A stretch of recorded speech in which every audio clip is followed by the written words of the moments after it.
later than planned. I had some family things that, well, actually, just wanted to spend a little time with the folks. Sometimes I do that. We were watching a TV show my dad picked called Creature, which is Turkish, I guess. It's interesting. Though the one thing with his taste versus mine is that he likes to watch things dubbed, and I have trouble with dubs. Nothing personal about it. It's not an elitist thing. It's just that when I was a kid, I watched way too much Power Rangers at like the age of 9 because that's when it came out. And I got it somehow in my head that you could tell the villain from the hero because their voices didn't match what their mouths words were. And the problem with that is that I'd start looking at people's mouths, and I do that quite a bit anyway. I don't like eye contact. And so, um, if I'm watching something and I end up looking at someone's mouth and their mouth does not match what they're supposed to be saying, I immediately think, "Oh, okay, this is the villain," and it utterly skews my view of the characters in the plot. It's really silly. So, also, I tend to think the Netflix dubs are not that great. I mean, they all seem to be like the same voice actors for anything foreign that you watch, and I don't think it's the voice actor's fault per se, but it tends to come across a little disconnected to me. So, so I always prefer to watch subtitled if at all possible. The catch is, of course, then you have to pay attention, which is not my strong suit either. But yeah, it's kind of a thing. I much prefer that. So, um, but it was still fun to watch. I think it's a take on Frankenstein or something. That's the gist I got. And oh, I was gonna run a ad and I forgot. Well, I guess I'll run a short ad. So yeah, that's what I was doing. It was fun. I'm quite fond of my folks in general. I didn't end up blogging yet or blogging, blogging, vodding for the day before or yesterday because I was dog sitting and it didn't. It's hard to to game and stream while watching the dogs because they're upstairs, the cat's downstairs. Got to keep an eye on things. Dogs end up barking because they're assholes. Oh, and there you go. Love the dogs. Want to kill them sometimes. I feel like that's normal.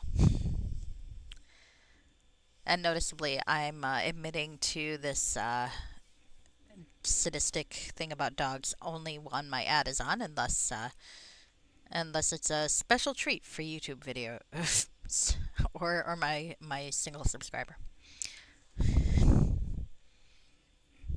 All right, all right.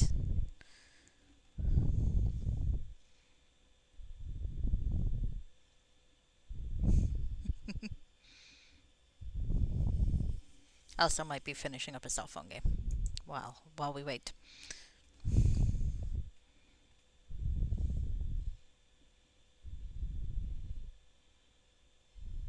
For heaven's sake, hurry up, guys. Doesn't take that long to murder a set of robots, right? That's why I've got a very addictive personality, unfortunately. Um. Anyway, all right, fine. Okay, we're getting close to, and ads are nearly done, so that's good. I had a false start earlier. Not technical issues. I was just before I decided to hang out with my parents for a bit. So sorry about that. I forget what I was talking about. I'm sure it was incredibly enlightening. Probably the wisest, smartest thing I've ever said. So I'll never say it again. I also deleted the VOD, so you're never going to know if I'm telling the truth. That's just kind of the way of it. Anyway, let's see about Crimson Tides of Tethir of Tyrants the Moonsea. I get to go to Hillsfar soon, I think. And as I said before, I'm very much looking forward to that. I am a huge fan of Hillsfar. Uh, Not in the sense that I want to live there. I feel like. Are you going to load? Uh, I feel like Hillsfar is maybe a step. Well, I think. I think I'd rather live in Neverwinter than Hillsfar, and given how much I make fun of Neverwinter, that's saying something. But at the very least, you can be non-human in Neverwinter, so there is that, and there's some semblance of not democracy, because obviously Lord Dasher, no one fucking elected that asshole, but it's slightly less tyrannical, I think. So, um, there's that. All right, so I believe I left off resolving a marital spat, sort of, in which the poor lady was kidnapped by giants. Now I thought she might have been lying about being set up by her husband, and trying to get me to kill the husband, because I couldn't really see why the husband would tell me to go after her. But it is possible that the husband wanted me out of the way, and her story later on would maybe support that. Because the story later on, it sounds like the husband maybe was an imposter, and I'm wondering if that means he was an imposter the whole damn time. That's a little scary to think about, right? Ah, here comes the valiant giant slayer. I'm only too pleased to offer my legendary wares to such a heroic personage. So, where's Amberlyn? Trouble in paradise? The poor woman's gone to rest in my caravan. She needs time to recover from her husband's betrayal. I I hope your intentions are honorable, Oxen. The merchant's narrow face takes on a wounded look. I merely took pity on the poor woman. Why, honor is my middle name, or at least one of them. There's also value and quality, of course. On that note, did you want to see my wares? I do.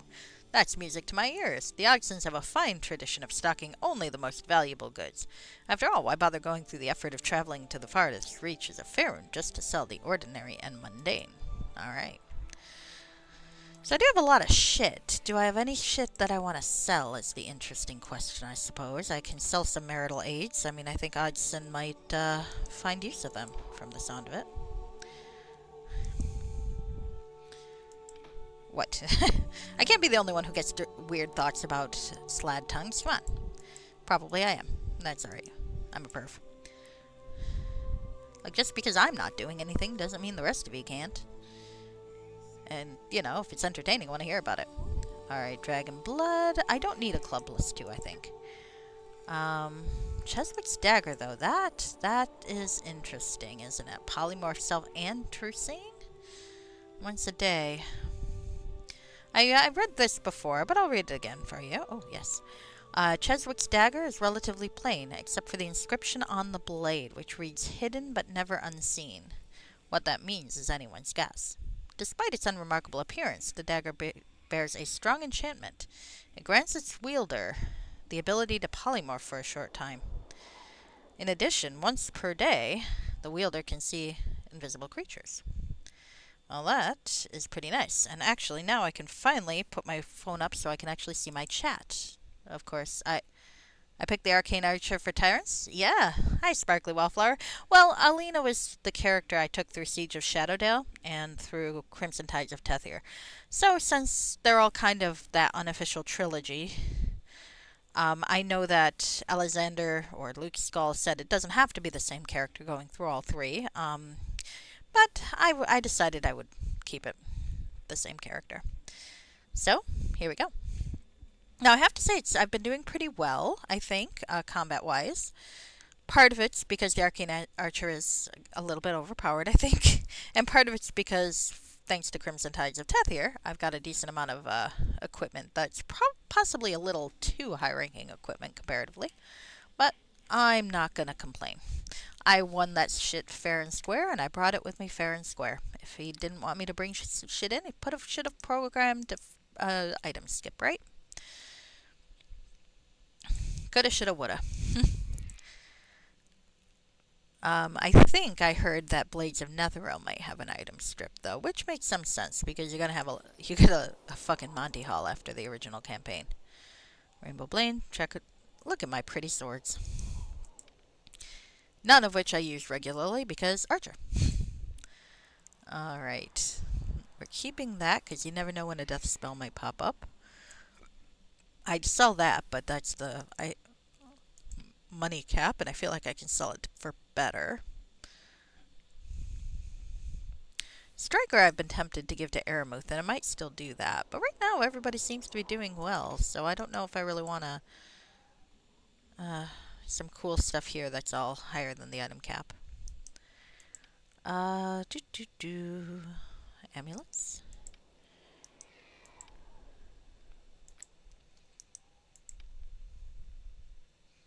My other belt. The Dagger of Chaos. I love that the Dagger of Chaos is a long sword. We can sell the Swordsman belt, I think. I should remember that I have the Amulet of Health, though. Did I have an Amulet of Greater Health at one point? Or was that a different character? Now I fucking don't know. That's the problem with playing so many characters, is that I don't remember what one character has over the other. And that's a bit of an issue. Oh, let's identify this at least.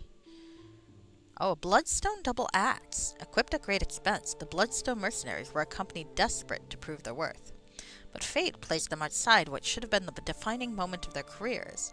In 1090 DR, they were supposed to play a part in the Battle of the Bones, but their enhanced staying power would go untapped.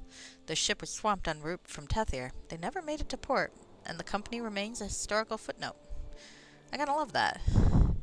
Oh, it's a +2 regeneration +1, and it meets the cap, so I'm not gonna be selling that here, unfortunately. Do I have another full bag of holding, though? Because that looks like it'll be fucking heavy. Yeah, let's do here, because these things are actually pretty light. I do not plan things out well when I store them in my pack of doom.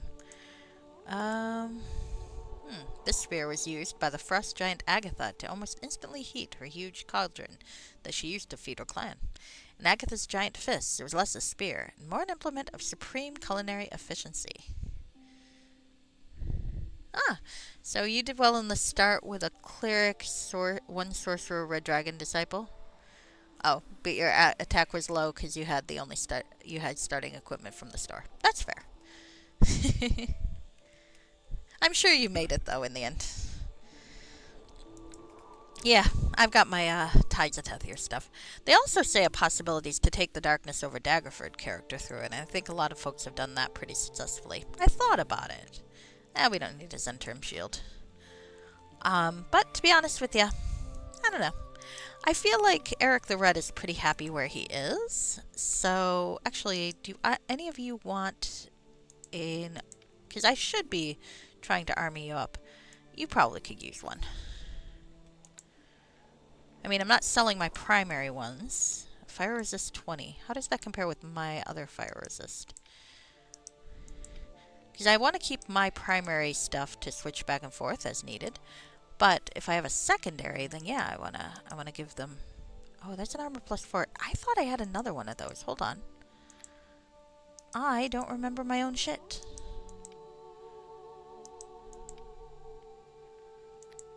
Maybe I don't. Maybe that's my only one. Haha, yes, I bet she was a beast. I don't know, we'll see if Alina's... Okay, yeah, I've got an amulet +4 here, so maybe I should give this to somebody else. Aster, you are constantly getting hit by shit. Let's give you this amulet +4. And maybe Aramuth can have the amulet +3. Still not sure he's not going to betray me at some point. But we'll see. Amulet +3. Alina's been betrayed too often before. She thinks everybody's going to betray her, I think. We'll see if she's right. Alright. I really am hoping I can get into Hillsfar. But it is locked up, so who knows? Who knows? Oh, actually, let's sell the strong... Oh, do you still stolen... or buy stolen goods? You and I might be talking later. My friend, you and I might be talking later. Let's see. Anything else? Zender's Tunic. I've thought about giving that to Aramuth, but maybe not. Armor of Command. Hey, Aster. What you got? You got Aster's half plate, which is a +2. Armor of Command is a +3 charisma bonus and persuade. Let's give him that, because I'm sure as hell not going to use it. Wait, what was his other one? That's 28. That's 31. Alright, well, this is actually, the base armor class is better, I guess, so we'll let him keep his stuff. I don't want to give him something that's weaker, you know?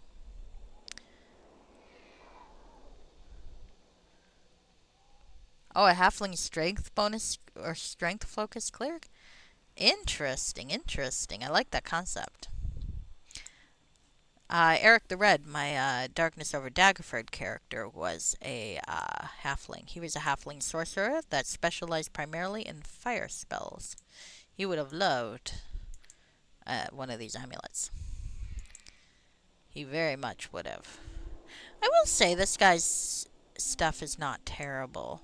Of course, some of the stuff I sold to him, so I'm not actually sure that I can say that. Alright, so he's got oxen. Oh, the irritated ox. I remember him. Even with its meager brain, the ox is aware enough of the presence of demons to be anxious. It also seems to be harboring some irritation towards its master. Aw. This master or the old one? Who knows? Doesn't matter. Alright, I can't really... Can I rest here? I thought there was a place I can rest. There was like a thing I could click on that would allow me to rest. Resting spot. Oh, that's quite clever. Yes, I would like to spend a few moments in contemplation to refresh my abilities and memorize spells. Thank you. Oh, you did one with a half-orc wizard? Odd builds are fun. I mean, if you're playing single player, it doesn't really matter anyway. I mean, you can always just change the difficulty if it's too hard or too easy, and you can have fun with concepts. I think that's the most fun way to do it. I do still try to, like, synergize my classes so I'm not completely off, but, you know. Alright, so, let's see. But I always thought, like, just for the sake of roleplay, a barbarian sorcerer would be fun. Because then you're playing like a shaman? I'm not really sure how you pronounce that. Alright, went shopping.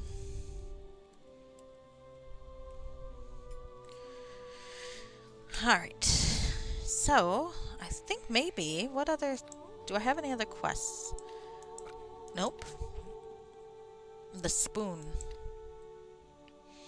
I wonder if that madman was one of those wizards who likes to hang around Hillsfar. I hope not. Alright, so, can't go into Ulash. Bunlar. Hillsfar. Speaking of, I did a playthrough of Hillsfar that is up on YouTube. Hillsfar the game from like 1990? I don't know if it was from 1990. From whenever the hell it came out. I think I was like 8. If you ever want to see what the old game looked like. It's quite fun. Alright, let's talk to the Red Plume Guard. Helm's Fist, if it isn't a damned elven strolling up here. Bold as brass. You're lucky I don't march you off to the arena right this instant. Get out of my sight before I have you arrested. Could I ask you a few questions? No, you can't. Normally I'd have you arrested, but Captain One Hand has ordered us to show restraint, on the understanding that there are fiends roaming around and making people desperate. Please, I need access to the city. Are you deaf? Even if Hillsfar wasn't closed to all and sundry, an elven like you would never be allowed in. Now get out of my sight, before my goodwill disappears. Yep, the gold box D&D game. Go back to the forest elf. Alright, well... Clearly that's not going to work. But the thing is, I don't really want to waste my illusion scroll if I'm not going to be able to get in. Anyway, On the other hand... I've saved, right? Never played them? It was kind of a side adventure for, like, Pools of Radiance and Secret of the Silver Blades. Apparently you could take a character through it. I don't know if you, like... I'm not sure there was really enough to gain a level or anything like that. Maybe it did. It was kind of fun in its own right. It had some cute little mini-games. And some very frustrating mini-games. Alright, I guess I'm gonna try the Scroll of Illusion. I wonder how long this is gonna last. Oh my, look at me. I am a big human. Look at my, Look at my boobs. Oh my goodness. Well, well, I'm a human. I don't know how I feel about this. Alright, well now let's talk and see. Will he be fooled by a human wearing the same clothes as an elf? I greet you. Halt, Hillsfars ain't opening its gates to anyone who ain't a red plume. Unless you possess a permit from Lord Malthair himself, the city is closed to you. Why has Hillsfar closed its gates? Lord Malthair ain't no fool. If the Zens march here, they'll have to camp outside in the freezing cold, while we're safe behind the walls. Anyone trapped outside will freeze. That's not my problem. Any sod could be a spy from the Zendel Keep or one of those order cultists. Honest folk are at home behind closed doors. I need to speak to Officer One Hand. The red plume starts at the mention of Keller. Yeah? Why would Captain One Hand be interested in the likes of you? I don't have any social skills, but we can give it a try. It's important that I speak with him. We'll try persuading. Oh, for the love of... Well, you better pray you got good reason for disturbing him. All right. You wait here while I go fetch Captain One Hand. Oh, okay.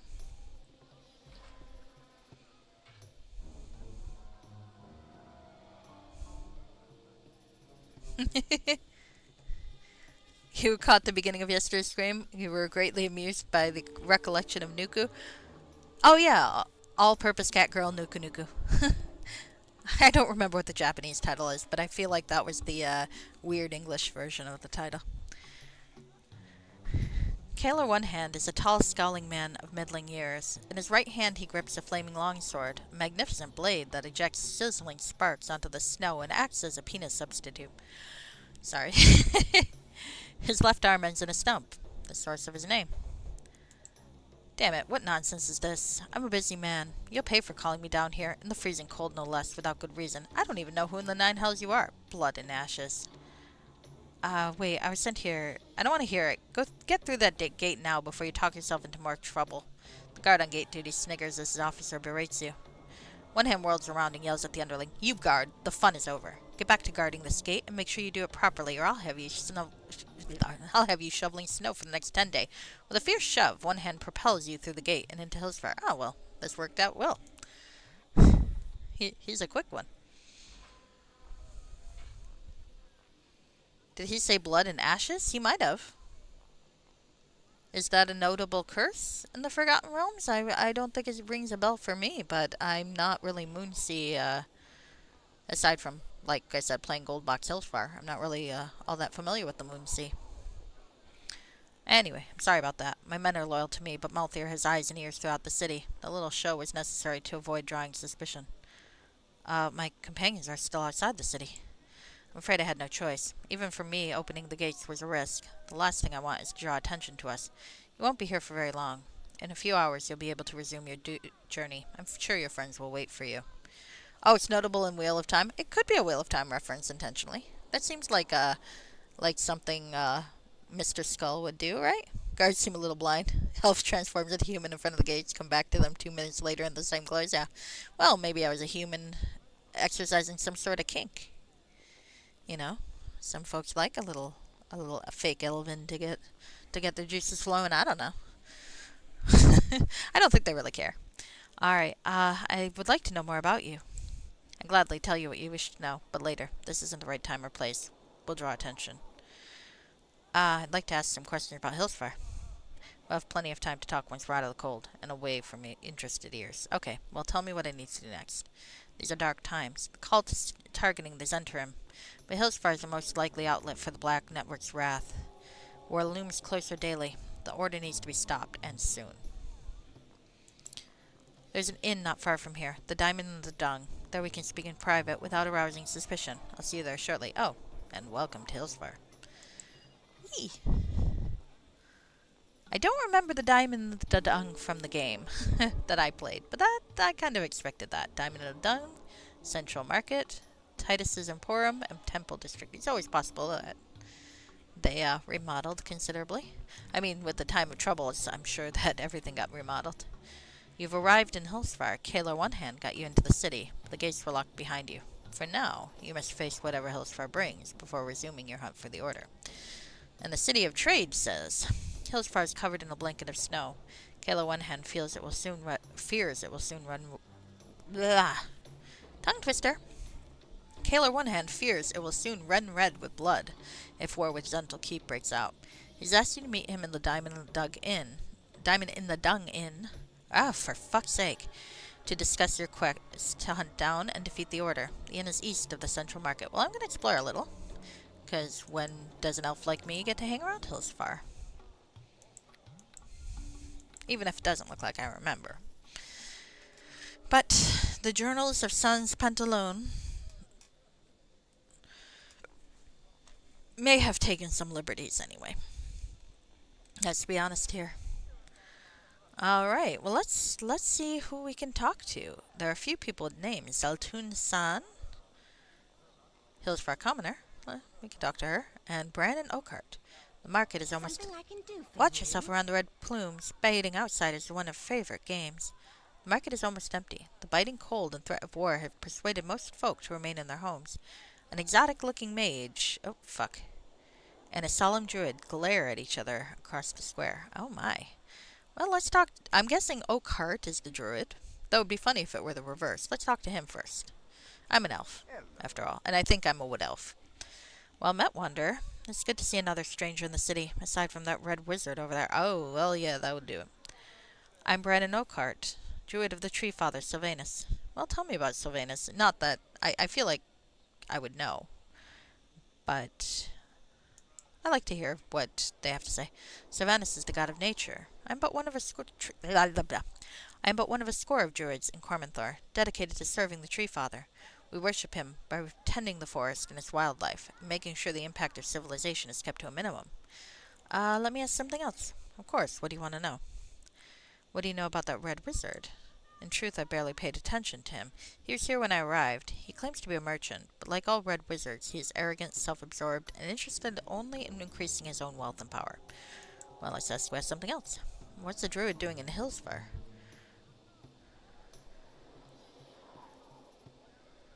No, I haven't done the battle in Elventree. Did I say something to indicate? I did Sold and Eslar in Crimson Tides of Tethir, but no, I didn't do the Elventree battle. I didn't know I could do the Elventree battle. Did I miss something cool?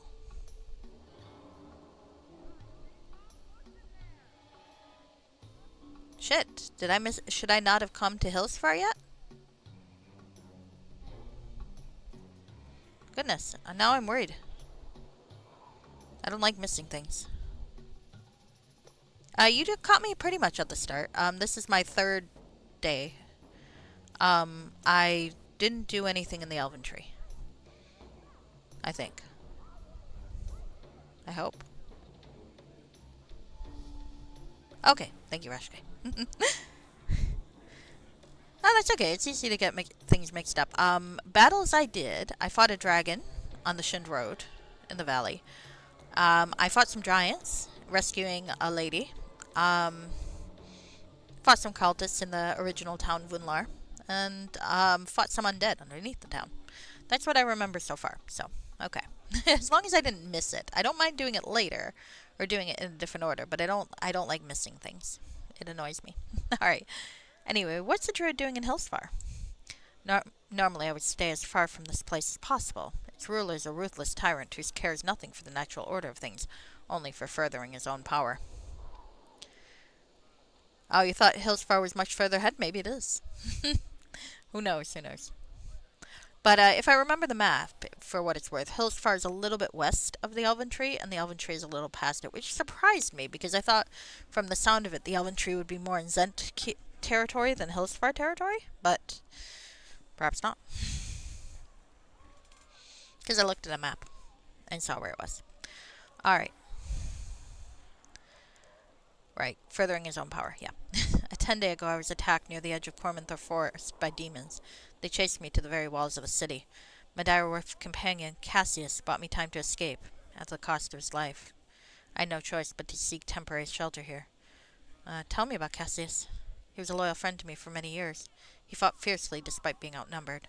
I didn't see him fall, but his wounds were terrible. Oh, so he might still be out there. I can keep an eye out for Cassius.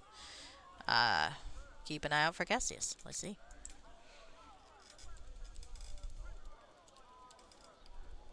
Maybe I can heal him. I would like to heal him. Alright, let me ask about something else. Uh, what do you know about the Order of the Crippled Fang? I've heard only rumors. I suspect it was their demonic summoning that led to my current situation. The sooner they are stopped, the sooner the Moonsea will return to a state of balance. Alright, do you have any items for sale? I have a small selection of items that may be of use to you. I need gold to survive until I can return to the wild. I don't blame you. Alright, let's see. Alright, so this stuff is all not terrible. Ooh, whoa. Oh, I do like that, don't I? I've got my death belt, but I don't have... I got a... Oh, I've got an amulet of health that I'm wearing. Okay. So, there's really no point to it, but... Let's read the info. In an attempt to keep the thriving Uthgardt clans under control, a long-forgotten gathering of druids inflicted them with a virulent pox. Oh, that's rude. This disease soon spread out of control, and far from curbing their numbers, actually threatened their existence. To maintain the balance, these same druids created a number of these ceremonial belts to ensure the survival of the clan's leaders. Ultimately, the Uthgardt survived the plague, though the incident did not improve their opinion of outsiders. Yeah, I'd fucking guess, druids. The fuck, man? That didn't strike you as a bad idea, you fuckheads? Let's buy another set of arrows. Jesus Christ. Fucking stupidity, right? Ooh. I think I have one of those, actually. Projectile shaft. Okay. I don't need any of these things, but thank you. I feel like I should buy something. I feel sorry for the guy. Well, I bought I bought an arrow. Let's buy some potions, maybe. I feel like this guy needs money. Alright, we'll buy a potion. Oh, we can finish up this stack, actually. Done. There we go. Enjoy the money. Let's talk to the Red Wizard of Thay. Zeltun San. I greet you. The Vibald Pate, is it Pate? I've never actually tried to pronounce that word. Of this wizard is inked with an intricate design. It actually looks like the guy from... It looks like the kid from Avatar The Last Airbender. He shivers in the biting cold and looks around with contempt, though his expression changes instantly into benign, and totally false, amiability whenever a red plume glances in his direction. Greetings, respected friend. You stand before the eminent Red Wizard. Did my polymorph wear off? Okay, well. Zaltun San, purveyor of all things magical. From the unapproachable east I have traveled, bringing treasures of such wonder as to delight the rustic fools, honest folk, who gaze upon them. The unapproachable east? Travel east for almost 500 leagues, there through the Earthspur Mountains, the nature of Impilter, and from there the great dale and the forest of Lethir. Head south for many days, and eventually you will find Thay, the jewel of the east. Tell me about Thay. Pah, the uncouth that is, the simple folks here would grovel in shame if they but glimpsed the wonders of glorious Thay. Under the guidance of the Red Wizards, Thay will one day rival fallen Netheril itself as a bastion of learning and magical endeavor. Red Wizards. Ignorant fool. That is to say, my friend, how can it be that you know nothing of the Red Wizards of Thay? Now I just like to make him, insult me and then try to cover it up. It's fun. We are famed throughout Faerun for our mastery of the art and dedication to furthering magic in every form. That's why I'm here now. Tell me about Netheril. Netheril was the greatest achievement of human civilization in the history of the realms. Dark wizards there wielded magic that rivaled the gods. The last one of them overreached while looking for ways to battle the Faerums assailing the nation and inadvertently brought it all crashing down. The Faerums. God, must I explain everything to these backward my less educated western cousins? God, it's fun to fuck with this guy. The Faerums are an alien species of magic-draining spellcasters long lost to Faerun. They disappeared shortly after the fall of Netheril. I feel like one's still alive. Alright. I've asked about Red Wizards and Thay. Tell me more about Thay. Alright, that's fine. Let me ask about something else. I get the feeling you're not pleased to be here.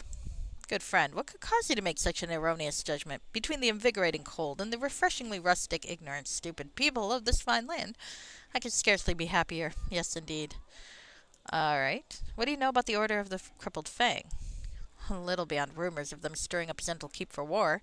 Still, war is always good for trade. I only pray that Hillsfar opens its gates before spring. The slaves, that is to say my family back in Thay, surely await my homecoming with touching eagerness. Yeah, I'm sure they do. Alright, let's see. Anything else that can annoy him? Zelturn's son is a merchant and a mage, not a scholar, although that's not to say I'm lacking in academic distinction. Ask your questions. Let's see your merchandise. But of course, you look like a woman of means. My wares are always available to those with coin. Alright. Well, I could buy one of those for what's-his-name, but I don't love what's-his-name that much, sorry. Do do do do. La la la la la la la. Huh. Oh. Oh, that could be useful. I remember Chimes of Opening from Hillsfar. That makes me happy. You know what? Just for nostalgia's sake, I'm buying a fucking Chime of Opening. There we go. Reminds me of one game where I played a mad inventor, and my intention was to invent a garter belt of opening. I thought that was very funny. Alright, so we've talked to the warring merchants. Let's save. I feel like my polymorph's not on, so this might be a bad idea. Let's talk to a mercenary.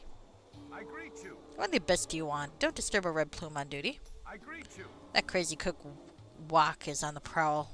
Again, looking for unfortunates to throw in the arena.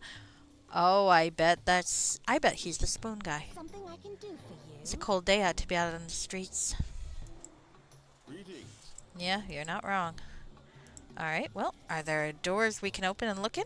Let's poke around. There's a door. Let's see. Can we open it? Can I use my garter belt of opening?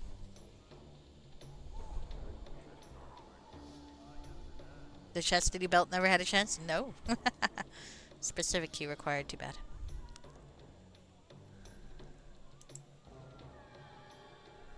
Unfortunately, the fellow who was running our gaming thing at the time was a little,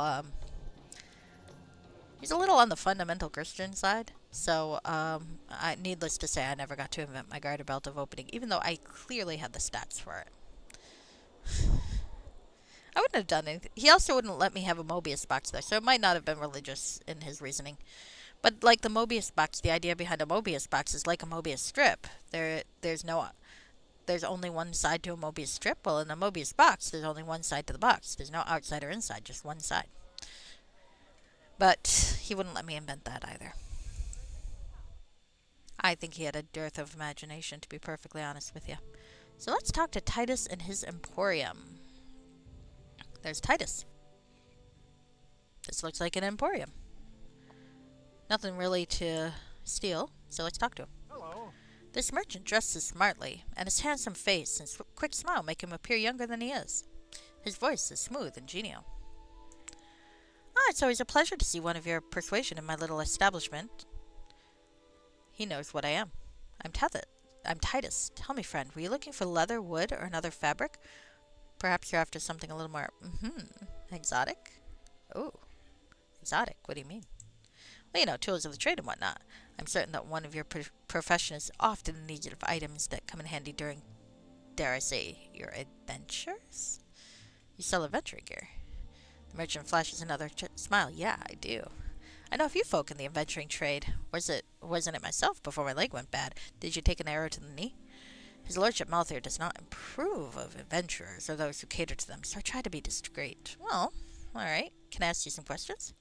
Questions? This is where I would normally say, my deepest apologies, good madam, but I'm too busy to answer questions. Truth, though, is I haven't had a customer all day. I like this guy. Go ahead, friend. Actually, I keep forgetting.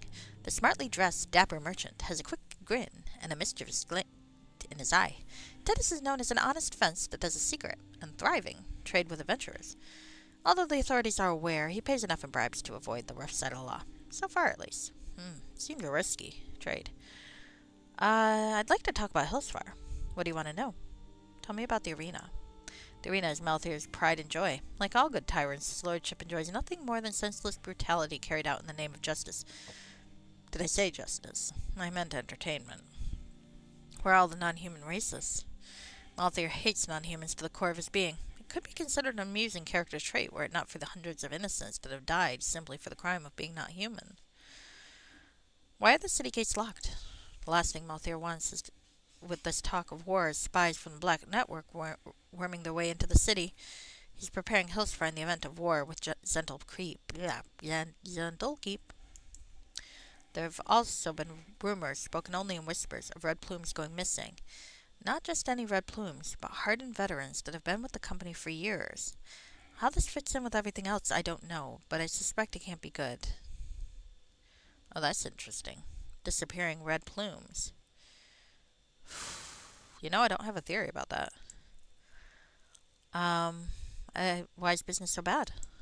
There's normally a fairly decent trickle of adventurers into Hillsfire, despite the lordship's ban of the trade.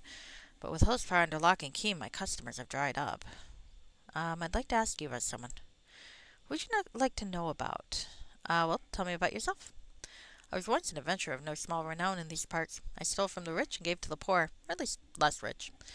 Alas, my career was cut short by a terrible injury. An ogre broke my leg in 3 places. The priests were never able to fully heal it. Rather than abandon the profession entirely, I decided to set up shop here, provide goods to those who carry on the glorious tradition of adventuring. I've made more gold from trade than I ever managed crawling through old tombs. What do you know about Malthier? He's one of the shrewdest men in the realms. He's also one of the most xenophobic and ruthless. As long as you keep on the right side of him, he offers security and relative prosperity in a land of constant danger. But do not get on the wrong side of him. Tell me what you know about Kaler One Hand. Kaler One Hand, one of the best fighters in the city, reputedly the most fair-minded of the Red Plume's officers. He's a grim one, but there's a kindness to him that's sadly lacking in most of his comrades. Okay. Alright, so I've asked about all those things, so let's see his merchandise. Nothing like a new customer. Take a good long look. There has to be something that strikes your fancy. Okay, so these are better armor than I've seen in a lot of places. Now mine is a +5. I dare say I'm not going to find better soft armor for +5, but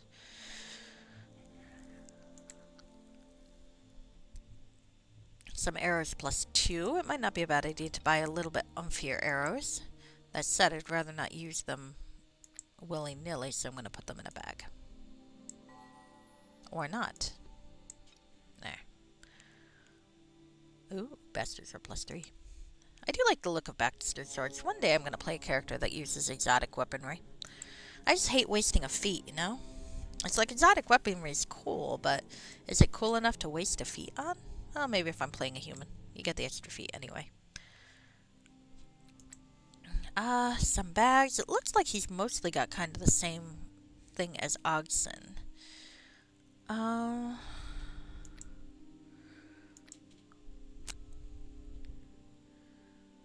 Maybe, could always buy another magic bag, right?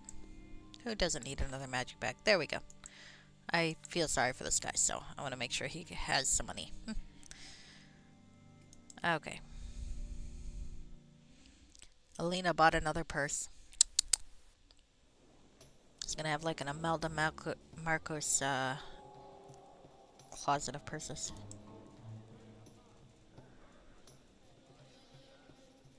Alright. Hills for our commoners. Hello. It's a cold day to be on the streets. Hello. I agree with you. Okay. So are my friends on the other side still? I'm gonna wave at them through the railings. Hello. Alright. Now anything over here to take a look at? Another door. It's locked. Can I open it? Depends on what kind of weapon you want to use. Well, I was thinking it would be fun to do bastard swords and the like, but again, I mean, exotic weaponry feats. As far as I know, I don't know of any class that kind of gets that automatically, so, you know, you gotta pay extra. Jorgen says that the Zents are massing. Can't wait to spill some Zentish blood. I agree to. I ain't got time for the likes of you. I mean, do we really care if they go to... Well, I guess the common folk will suffer if they go to war. Let's go ahead. Diamond in the Dung Inn. Let's save again. Oh, pretty. Oswell farmed. Some patrons. Patron. And there's Kalar. And there's some stairs up. The few patrons that have braved the cold weather for the warmth of the inn watch you with interest. The young innkeeper gives you a quick nod, and then returns to polishing glasses. Let's talk to him. Whereas most innkeepers are plump, ruddy-faced fellows getting on in years, Oswald is young and slender, a young man yet to reach his prime. We should keep an eye out for this William fellow that they were going to go visit, right? The rich people? Hi there. This fresh-faced young man is not what one would expect from an innkeeper. He raises an eyebrow as you approach. A customer! You're one of only a few outside the Red Plumes to set foot in here recently. With all this talk of evil cultists about, folk would rather be inside their houses, and who can blame them? What can I get you? I'd like a drink. Show me what you have. Sure. Alright, unfavorable. Alright. Hi there. Where can I find Keller One Hand? The innkeeper nods towards the back of the inn. He's over there. I don't know what business you have with him, stranger, but I don't envy you. He's been mighty agitated since he arrived. Alright, now do I want to go upstairs and see what's upstairs? Can I get in? Are there any customers upstairs? Oh, too high. I could probably guard a belt of opening that, but maybe later.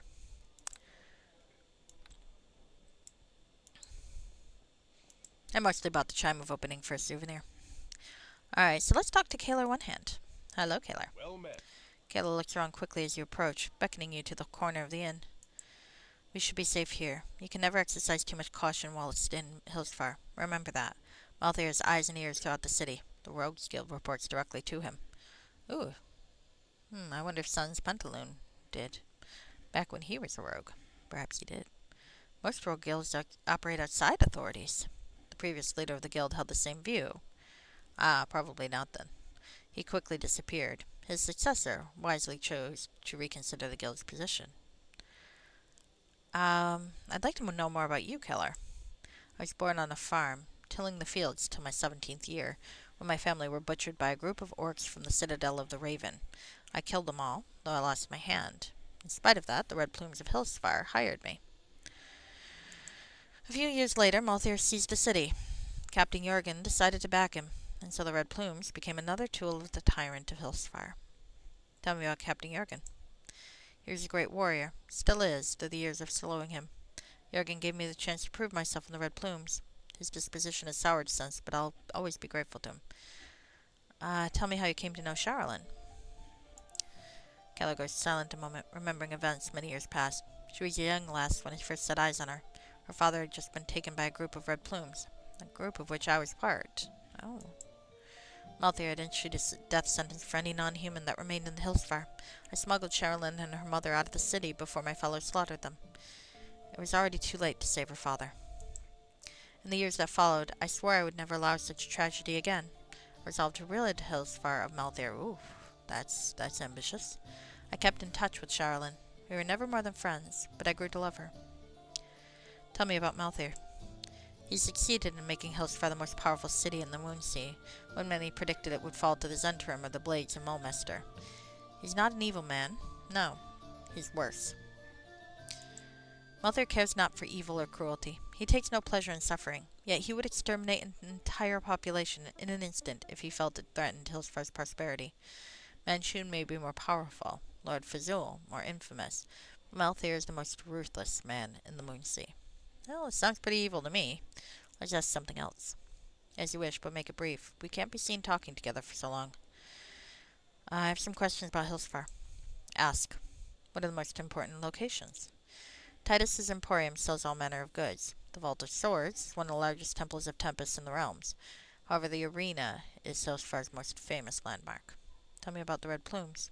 The Red Plumes had a modest beginning. Jorgen Bergenblade formed the company almost 30 years past. Since then, its ranks have swelled to over 5,000. Few armies in the realms can match the Red Plumes. Who ruled here before Malthair? There's an old saying, to rule the Moonsea, one must become twice the tyrant one overthrows. Malthair did that and more. The old council members were greedy, often corrupt, sometimes cruel. Malthair had them all killed. I'm looking for places to trade. Then visit Titus's Emporium. You could also try the Central Market. Let me ask something else. As you wish. Enough questions. Alright, down to business. I've heard a little about the Order of the Crippled Flaying. The reports I've received make for grim reading. Much as I hate Malthair, I'm not convinced he has anything to do with this cult. It isn't his style. It's too chaotic, too risky. Why do you say that? Malthair is a consummate schemer. He never risks playing his whole hand if he doesn't need to. As a diversion designed to weaken the Zentrum, the Order's activities are too overt. Hillsfire's involvement would place trade with Sembia at risk. So if the Order aren't agents, who are they? This Maginus is an archmage of great power. That much is clear. I have learned that the cult includes priests of Cyric, as well as veteran warriors. Former Red Plumes, no less. Priests of Cyric? The presence of the Cyricists suggests that the Dark Sun is somehow involved with the cult. Well, that makes sense.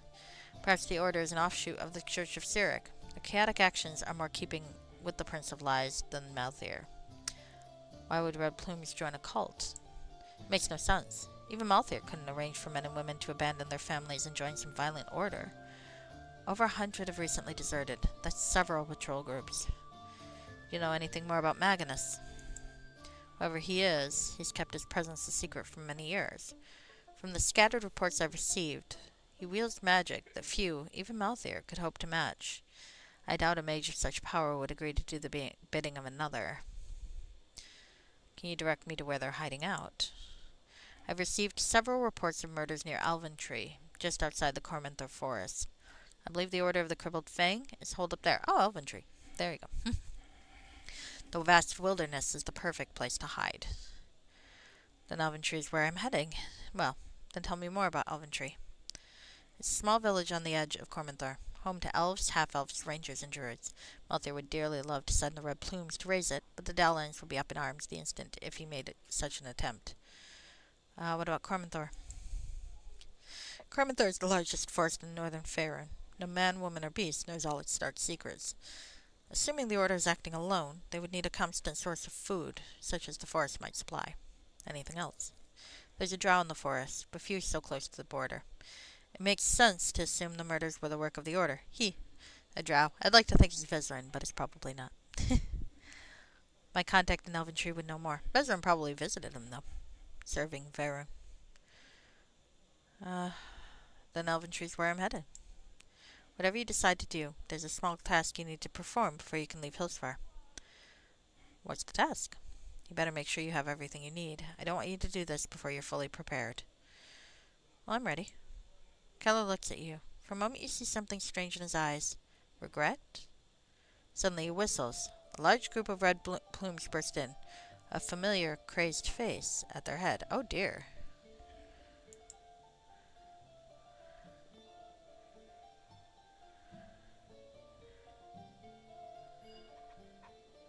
What the hell? There you are, vile brute. Thought you could hide yourself in the corner of this dingy inn and escape your rightful punishment? Old Whack always catches up with him. Yes, he does. The old man cackles evilly. What's going on here? Far from the raving lunatic he first appeared, the old man seems frighteningly lucid. Cease your babble, you hoodlum. Did you really believe you could assault the honored Whack Rathar? Close personal friend of Lord Malthair. Oh god, he was a pain in the ass in Hillsfar too. The game. An appointed keeper of the peace. What are you talking about? Feigning ignorance again, eh? Deceitful as well as bloodthirsty are we. I don't know what primitive backwater you crawled out of, but in Hillsfar, attacking the keeper of the peace is a crime punishable by death. The old man who calls himself Wakwrathar gives you a horrible grin. These old eyes see more than you can imagine. Only a spy would hide their true nature with illusions. Oh, he is powerful enough to see through. Don't fool me, wretch. Oh, shit. Did you really think you could waltz into Hillsfar under the flimsy cover of such petty magic? Oh, you've earned this. Yes, you have. touch me, it'll end in your death. As the words leave your lip, you hear the sound of a longsword being withdrawn from its scabbard. Oh shit, he knocked me out. Warm heat from the flame engulfing one hand's blade washes over your back, and Wackrather's eyes widen in surprise, and then delight. The world seems to explode in a chaotic mass of color. The heat from a moment ago is nothing compared to the white-hot explosion of pain in your skull. You catch a brief glimpse of Keller One Hand standing over you, and then only darkness. Alright. Oh yes, I knew I would get to fight in the arena. You don't go to Hillsfar without fighting in the arena.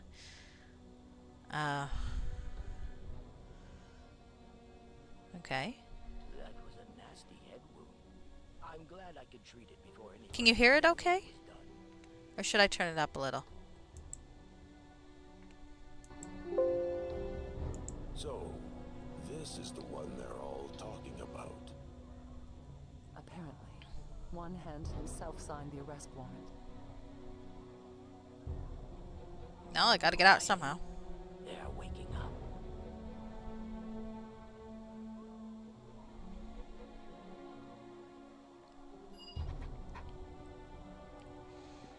Alright. Oh. There's an elf, someone named Blizzard, and Father Garth. Well, let's talk to Father Garth. I greet you. Oh, I got autosaved. Shit. This old man wears ragged brown robes that are torn and covered in grime. His weathered face is covered in scars that do nothing to diminish his kindly smile. His blue eyes are still sharp, despite the years, and his voice is strong. Ah, you're finally awake. You were out for several hours. Someone gave you quite the bash on the head. I'm Father Garth, devoted servant of Ilmater. Father Garth? That's an odd name. My full name is Gareth Almentor. That name is familiar. The name is a haughty one, noble, and yet unworthy. When I chose to discard my material possessions in the service of Ilmater, I cast it off. Now I'm known simply as Father Garth. Where am I? We're in the bowels of Lord Malthier's arena. Above us is the fighting pit. The cell is but one of the many that make up this underground complex. How did I get here? I gather you run afoul of Wackrather, Malthier's closest friend. Wack has free reign to terrorize Hillsfar's populace, and is actively encouraged by Malthier to keep these cells well stocked. Where am I? Ah, yes. I need to get out of here. The old man inclines his head. Forgive my curiosity, but I couldn't help but overhear Officer One Hand's discussion with the Innovator after you were brought here. You possess quite the reputation. One Hand was here. What did he say? Autosave after I was captured. Well, yeah. Well, you gotta get captured to leave, I'm sure. One Hand said you were Harper ally and should be under close supervision at all time. The Innovator will be keen to break you. Who's the Innovator? The Innovator of Pain. It's a title the Arena Master has adopted. The name is apt. He's a madman who revels in the suffering of his gladiators. Who are these others in the cell with us? The wizard over there is Blizzard. She's been here for years. For such a young woman, she possesses unusual power. She suffers, that I have no doubt, but she's unwilling to share that burden with me. Perhaps she never will. It gives her strength. The orc is a recent arrival. He's a strange one, exhibiting mannerisms and speech of an elf, despite all evidence to the contrary. Blizzard believes the poor creature suffers from a sickness of the mind, but I'm not so sure. Perhaps you should speak with him to learn more. So who the fuck's the Innovator? Alright. Tell me how I escape. In 8 years, only one gladiator has ever earned freedom from this place. Lord Malthier granted the Red Minotaur. I kicked his ass once. The Red Minotaur was one of the many creatures you can fight in the arena, including Lefty, the left-handed orc. Everyone else is found release only through death. There's one known exit from this place, through the gates leading to the pit itself. They're guarded by fearsome golems. Well, I can handle them. I wish you every success. I'm an old man, and would prefer to spend my remaining years helping to ease the suffering of those who find themselves in this place. Speak with the elf and Blizzard. Relish the peace and tranquility while you can. Soon you'll be called upon to enter the fighting pit. We'll talk later. Alright, let's see what this is. So, old man is actually Wackrather. You've awakened in a strange place. Your head throbs, and with the pain comes the realization of where you are, the Hillsfar Arena. For the moment, there's little to do but speak with your fellow gladiators. Father Garth. I'm kind of thinking Father Garth is not what he seems, but maybe I'm wrong. I could be suspicious of everyone. So maybe there's alternative starts to the module? You remember it being further ahead and before the start with the battle with in his interim crypt. Mm. I did a battle with his interim crypt, in Woundlar. So, I have no idea. Maybe we come back to Hillsfire and that would explain it. Huh. That's cool that it's identical. I've always liked that, actually. He put a lot of work into the free version of Tyrants of the Moonsea, and I think it's cool that that's still available to people. I don't mind paying extra, though, for the fancy bells and whistles version, though. I think it's good when you can to support creators and so on. So let's talk to Elf, the orc. Whatever his true name once was, this orc's peculiar insistence on believing himself to be a child of Corlon Lorethian has led to the other arena combatants referring to him mockingly as Elf. The large, powerful orc squints at you as you approach. His small, piggy eyes regard you steadily, but without malice. Although he looks the same as any other member of his race, there is something in the way he holds himself that seems different. Well, I mean, he could be polymorphed. I believe you. I definitely think it's worth it so far. Well met, friend. It brings me great Why doesn't sorrow anyone to think he see might be another under poor polymorph soul or something? imprisoned in this most foul of places. It has been a 10 days since I danced under the light of Sehanine Moonbow alongside my fellow elves in the enchanted glades deep in the heart of the Cormanthor. You are aware that you're an orc. The orc gives you a confused look. This is no time for jests, friend. I've been here a brief time, but already the horrors I've witnessed have sapped the joviality of my soul. How I yearn to have the lofty bowers of the forest above me once more. You are an orc right now. Look at your skin. The tusks? The orc looks at you aghast. I fear your mind is under some manner of bewitchment. Your sight betrays you. I assure you, friend, the blood of the Tal Quasir courses strongly through these veins. Well, maybe it does. He could be enchanted.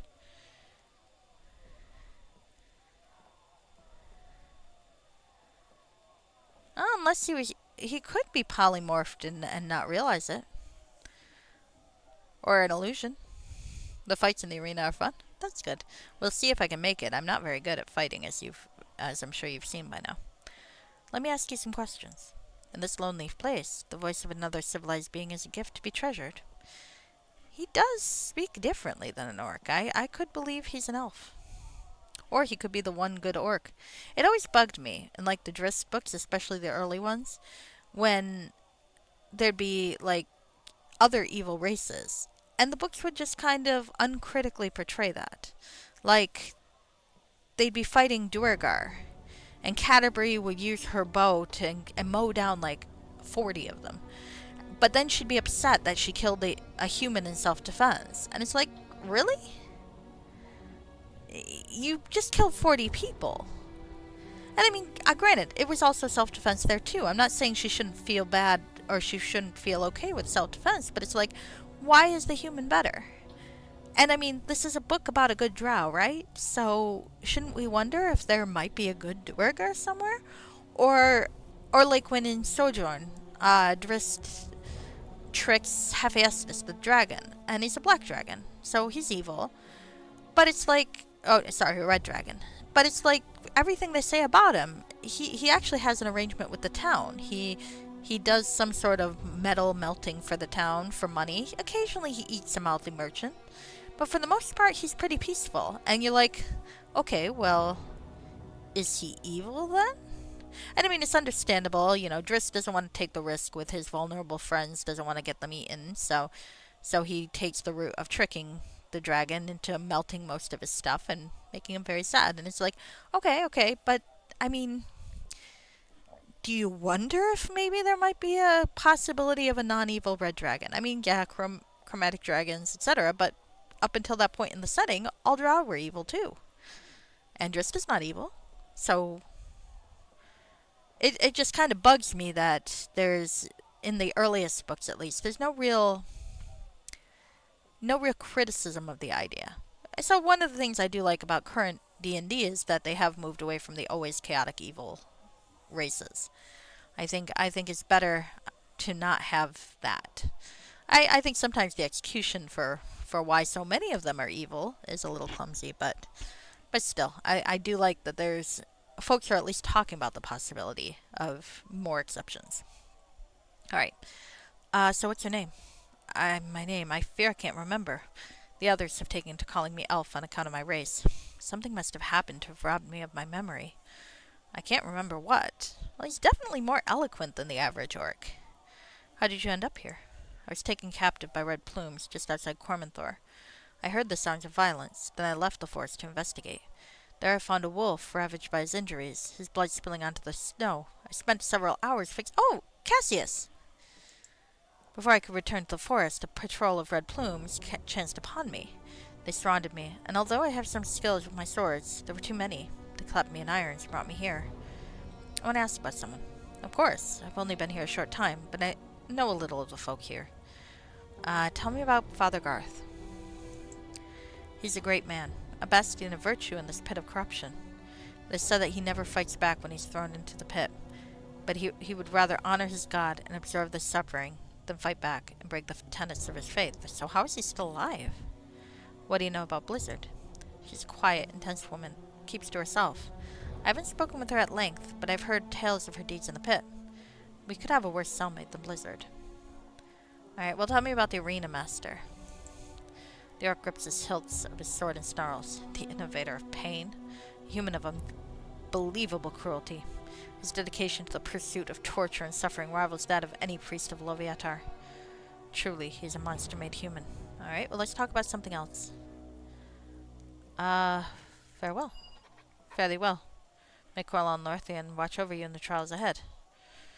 Elf the Orc. You have a strange conversation with an orc who believes himself to be an elf. Other than that, he seems to be sane and amiable. I mean, maybe he's right. Somehow. He definitely talks like an elf. What does it mean to be an elf, I wonder? If he's not an elf, he's possibly well, it's not fair. I don't know how smart an orc would be in his own language, but certainly in English, he's the smartest, in common tongue, he's the smartest, orc I've ever met. Let's talk to Blizzard. This young mage is only in her mid-20s, but her eyes betray a lifetime of horror. Her voluminous blue robes cover her thin frame like a shroud. She gives you a guarded look as you approach.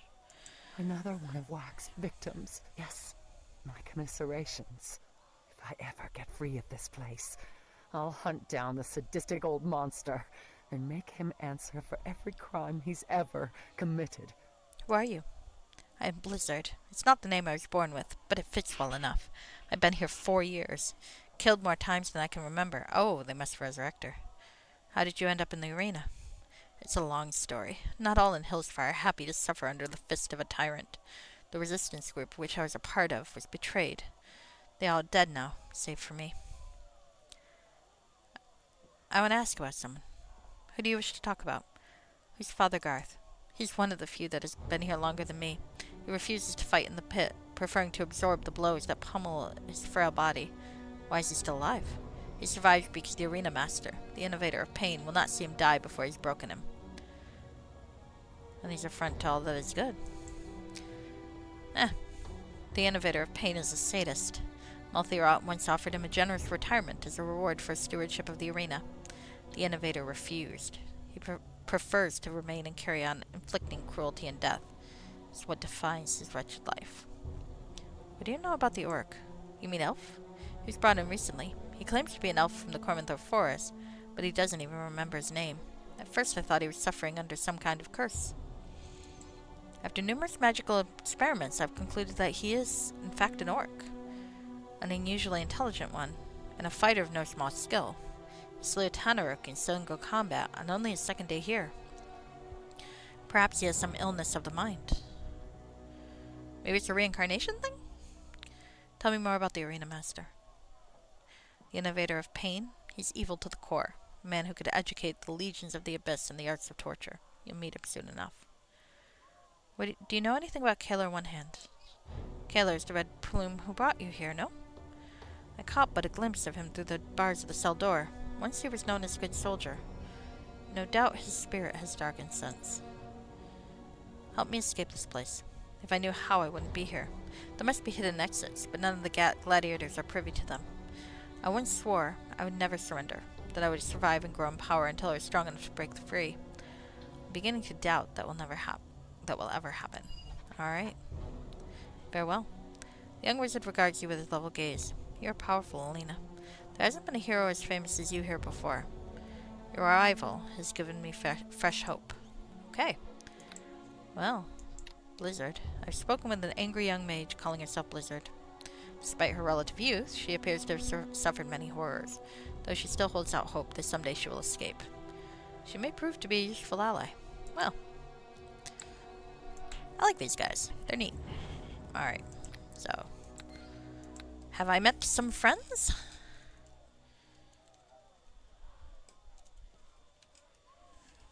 I hope so.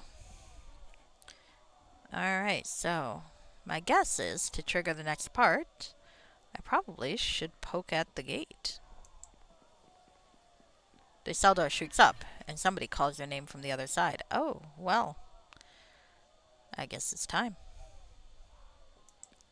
Does Father Garth have anything left to say? I greet you, my child. Ah, okay. Well, I already did. So, bye. A disturbing sight greets you as you emerge from your cell. Gladiators wander aimlessly, dead eyes showing little concern for the wounds and weeping sores that cover their bodies. Okay. Interesting. Oh, okay. So, to the arena. Drizzle the Alchemist. Armory. And somewhere south. Well, let's talk to this guy. Huh? I haven't seen the sun in days. Hello there.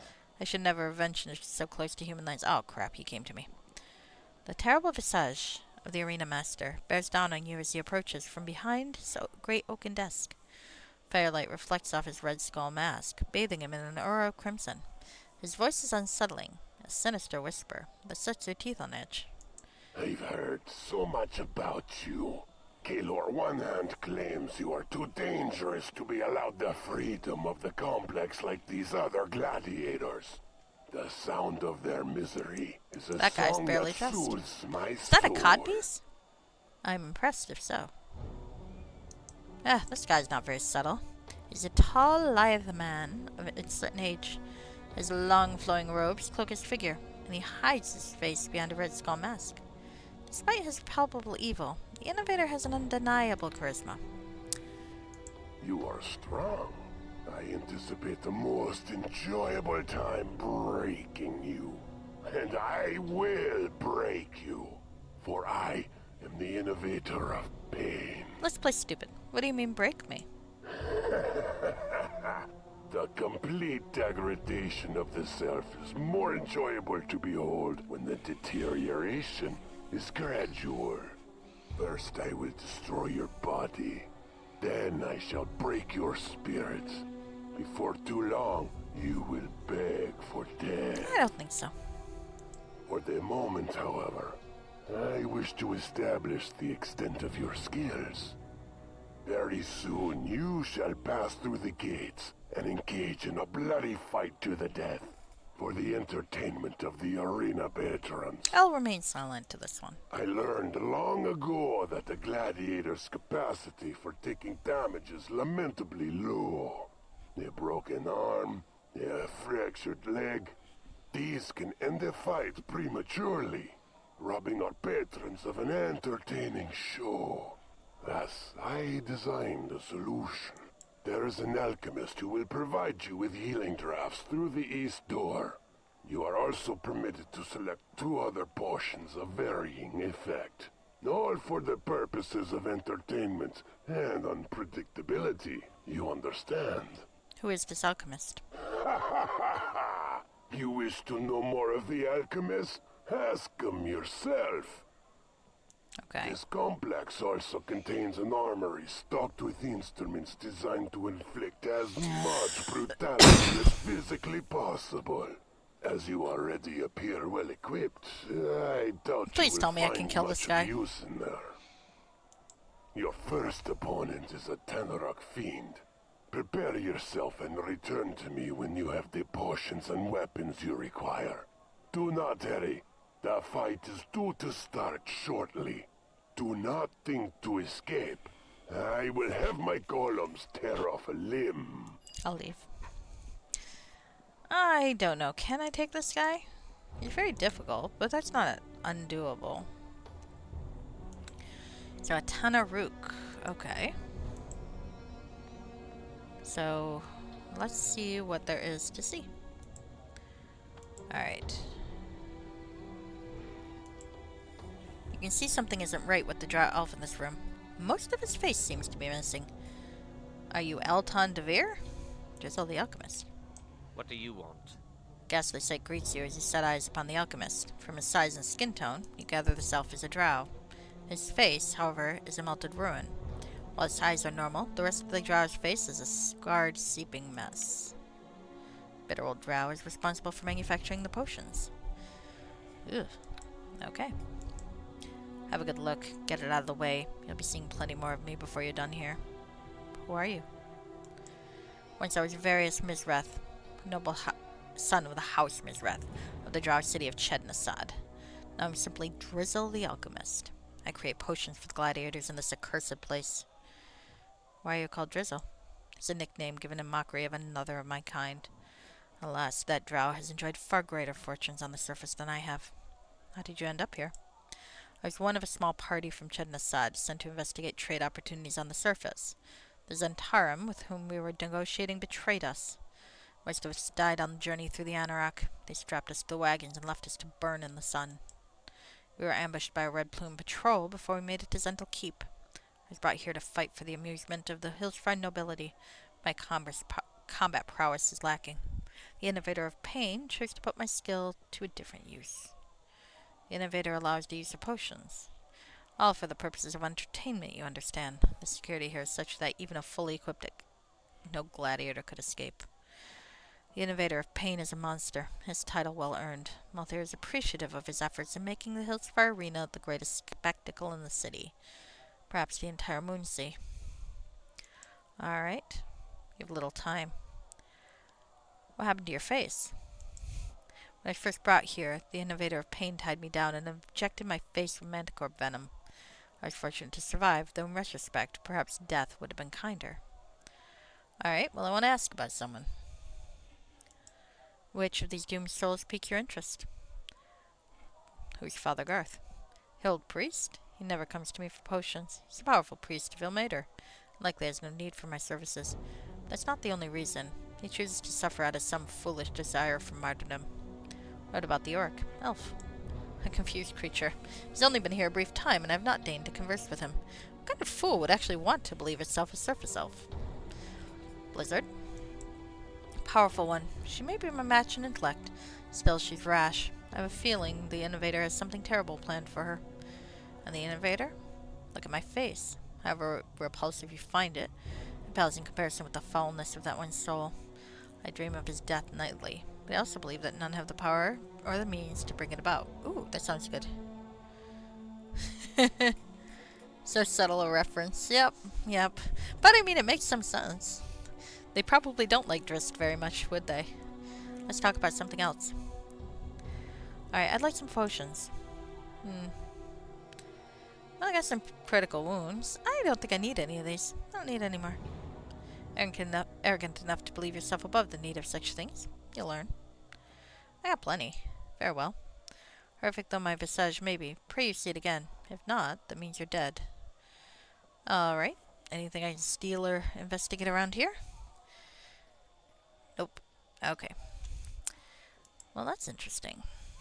So, let's see the armory. I like the dialogue. Armoires. Weapon rack. Is there anything worth stealing? Not really. Nah. Nope. I mean, maybe if there was an item strip, but there's not, so.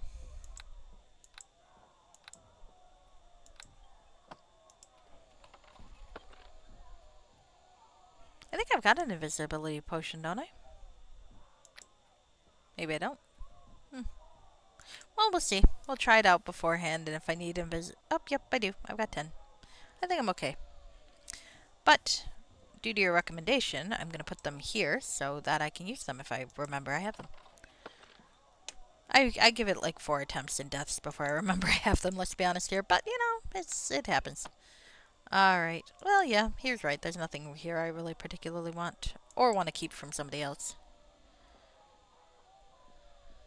Whatever it is. I use healing potions all the fucking time. It's the only reason I live. I sometimes use other things. I have that mentality that I think a lot of gamers have, which is the whole, but I might need it later. Even though, after a while... So you stocked on the Invis and Haste. That makes sense. I'm not sure when I got these boots. Did I get them in Crimson Tides or did I get them here? Uh-oh. Error. Could not open training room to arena complex. Okay. Well, hopefully that's not going to be an issue. Whatever that is. So, we'll see. I mean, I think I ain't one for pitying an elf, but this place is grim even by a dwarf's reckoning. The fair folk here be suffering a special form of hell. Oh, well, that's nice of you, dwarfs. Let's unionize. Maybe we can all get out of here. Probably not, but you never know. Some cells. Let's talk to people in cells. I mean, those seem like good things to stock up on. I do have the invisibility potions, though. So if I remember to use it, I'll be good. Like, I mean, look at this 11 charges left of my fireball necklace. That was so hard to use. That was in Siege of Shadowdale. Because there was that awful basilisk fight. And I ended up using, like, almost all my charges on that. Now, I think the combat's strong enough that the damage from these fireballs are, like, negligible. That, and I have to actually find the necklace and put it on for it to use. There it is. But, you know, it's the principle of the thing. Hey. Huh? Think you're tough? Well, I'm tougher. Well, you might be. Let's find out. Alright. So now what, I suppose? Let's save.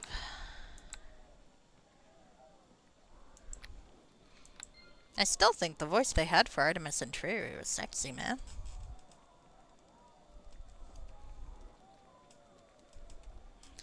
We have those arena blues. Oh, and the kitty is adorable. Hello, kitten. How are you? Oh. Alright.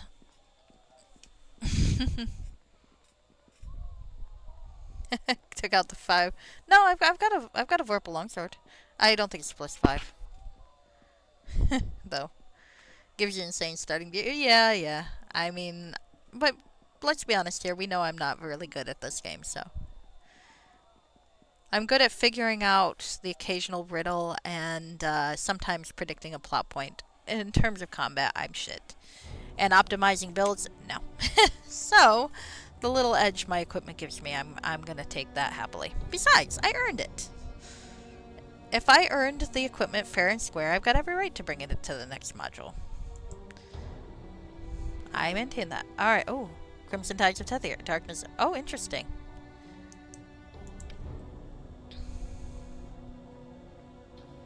Let's refresh myself with the plots. Oh, it evens out fast. The only place that's really helped is the crypt. Fair enough. The recent trouble in Daggerford, as with so many of the ills plaguing Faerun, can be traced back to the Zentarum. The suspicious death of Duke Pwyll Greatshout began a story of intrigue that ultimately resulted in a powerful devil named Gorgamars being unleashed upon the realms. Once again, in their quest to amass powerful influence at any cost, the Black Network placed lives of countless innocents in danger. Fortunately, as is so often the case, a brave hero, Eric the Red, or perhaps a group of heroes, he did have some friends, for the Dukes of Daggerford's delight in recounting tales for their valor to any who will listen, came to the rescue. During the course of their adventures, our heroes are said to have resolved all manner of problems experienced by the folk of the region, traveling from the Grab's Claw coast. That's hard to say. Oh yeah, there was those stupid vagina caves. I remember those. To Trollbark Forest, and even venturing down into the ancient ruins of Elfarn. In the end, Gorgamorse himself was defeated inside Daggerford's very walls. The Zentrum plot was exposed, and Great Shot himself was discovered alive and well.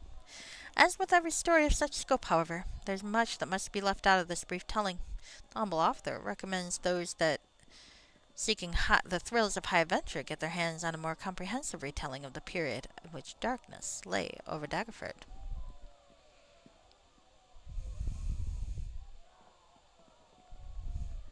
You got stuck in a tree? Nice. Nice. Alright, let's see. Crimson Tides. The events of the recent conflict in Tethir, during which the ogre mage warlord Scythelus marched an army of humanoids south into human lands, are still being picked over by sages and scholars from Candlekeep to Shadowdale. What triggered Scythelus to embark on a war with a powerful southern nation is still up for debate. What is known, however, is that many soldiers lost their lives in the brief conflict, which concluded in the elven city of Soldanestlar, and an epic confrontation between the ogre warlord and an unnamed hero. Hi! Though details are vague at this time, it appears that treachery was somehow afoot in the leadership of the Crimson Guard, the famed mercenary company hired by Queen Zoranda Star, or Zoranda Star Redown. I guess that would be... what's his name's last name? To defend Tethir. One scholar speculates that the Crimson Guard intentionally instigated the conflict in order to win power in the kingdom. Another argues that a foul being known as a Malagrim was secretly behind the war, manipulating events for its own end. Regardless of the cause of the conflict, thousands died during an autumn that is already being referred to as the Bloody Fall. It is said that the hero who eventually defeated Scythelus overcame slave traders, an imprisoned titan, a horde of kobolds, ogres, and worse during the desperate final battle for Soldanestlar. What became of him or her is unknown, and with events so fresh, the veracity of the above will only be fully known in time, or to those fortunate enough to have witnessed them firsthand. Nice. I'm gonna keep these. Mine now. Oops. Fuck you, dude.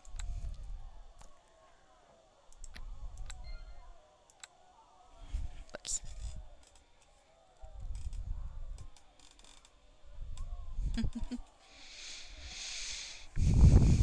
Alina likes seeing her story in print.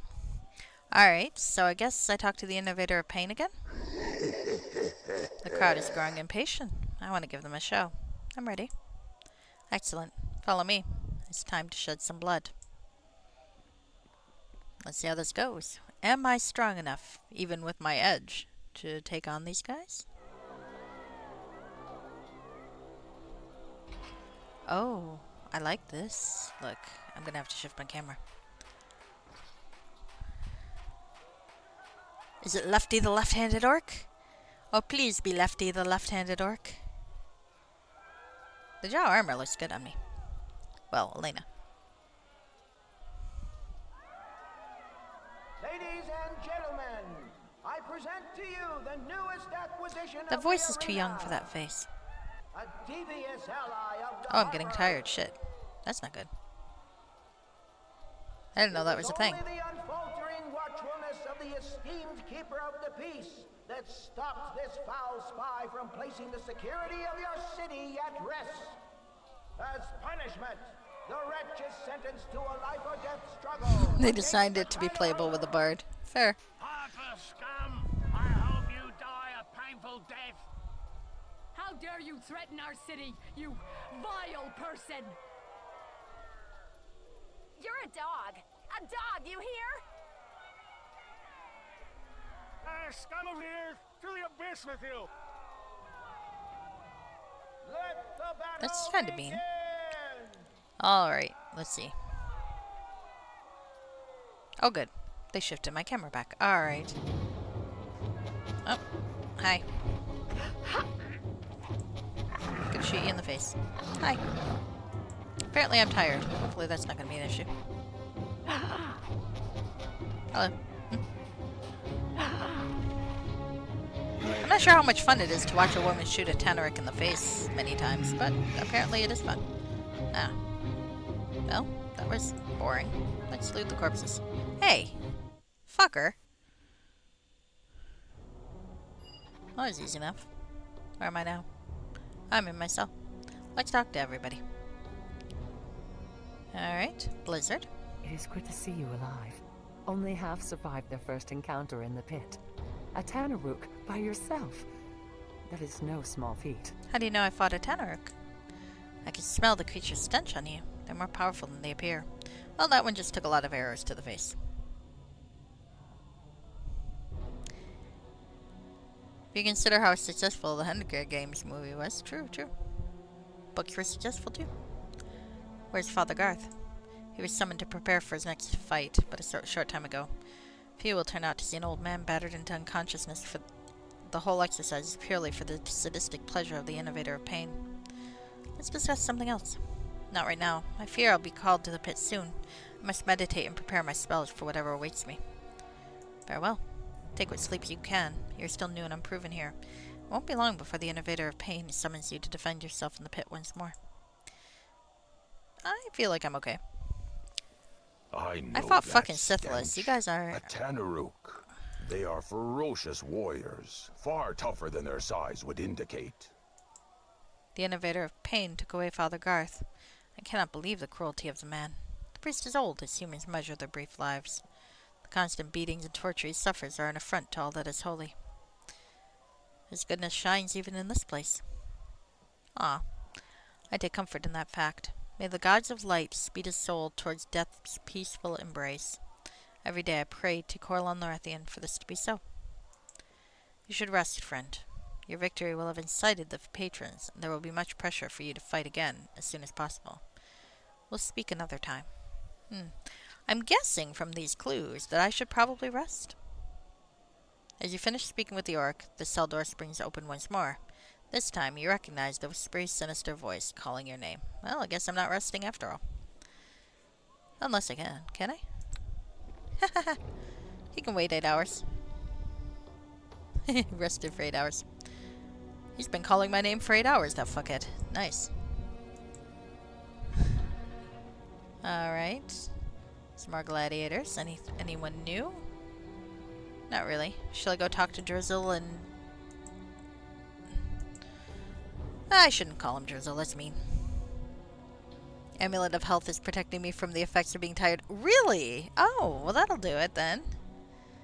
Greater Amulet of Health even for the ability... Oh, the level ability drain. I see. Well, I'm keeping that fucking thing on.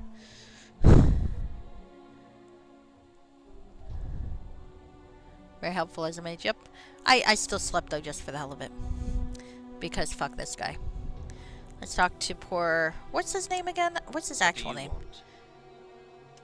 Ask about someone? Nah. Very well. Perfect. Yeah. Nothing new. Alright, fella. Let's go talk to the innovator of pain. I do hope I get a chance to kill him. Tell me I get to kill him. I'm really looking forward to that. Hello, innovator of pain. An impressive display. You pressed aside the demon with little effort. The crowd has quickly come to despise you, wishing for nothing more than to see you die a gruesome death. Hi, and please. What have you done with Father Garth? I threw the old fool into the pit with 2 ogre berserkers. Their clubs would smash his brittle bones like twigs, but I won't allow him to die. As soon as his life begins to ebb away, I will have a priestess of Loviatar heal him. What now? You sense displeasure in the arena master's voice. You have a visitor, the red plume officer who brought you here. Head down the stairs and speak with him now. He's waiting for you by the pool. Do not tarry. Oh, I made Keller wait. I'm good with that. Alright, Keller One Hand awaits you. Alright, I'm interested to see what his motivations for this is. Hey, you should buff before... I'm not judging you. I am, however, an arcane archer, so as long as I can shoot him in the face, I'm pretty good. I mean, I am, if I recall, an arcade archer at level 9, so that means that by this point in time, I believe my normal bog standard arrows are by default +5. So, when your bog standard arrows are +5, you're doing pretty well. Alright, let's talk to Keller. Let's see if he's got an explanation for this. Well met. For a full minute, the Red Plume captain says nothing. He gazes into the filthy water, as if seeing events long past, played out once more in its murky depths. Then he blinks and turns to you, his expression unreadable. It's good to see that the innovator of pain has not treated you too badly. Perhaps he holds some small respect for you. The arena hasn't seen one of your prowess for many years. Why did you betray me, Keller? All is not as it seems. I regret using you as a pawn in my plans, but it was necessary. You are the arrow that will pierce the black heart of the tyrant. What are you talking about? I want you to know that this was my doing. Sherilyn had no part in it. As far as she knew, I would provide what assistance I could in tracking down the Order of the Crippled Fang. When I saw you, however, I knew you were the one. You see, Malthair grants a personal audience to those who distinguish themselves in the arena. Oh, do I get to kill Malthair? Nice. The most recent was the Red Minotaur a year ago. I want you to be the next. I want you to win an invite to his castle. And then, I want you to kill him. You want me to slay the ruler of Hillsfar. You are to be the hidden blade that strikes when Malthair least expects it. The wizard's power is great, but you are his match. Take him by surprise, deal the death blow, and the city of Hillsfar will be liberated from the tyrant's grasp forevermore. Yes, I agree. How do I even escape the castle alive? I'm not alone in my hatred of Malthair. I have allies in the Red Plumes, even among those who stand guard in Castle Malthair. They will assist me in bringing down his downfall, or bringing about his downfall. In the process, you can escape.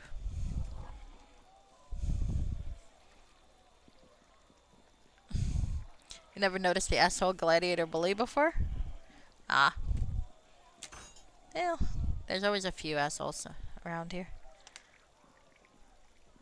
I've been ignoring. Oh, here we go.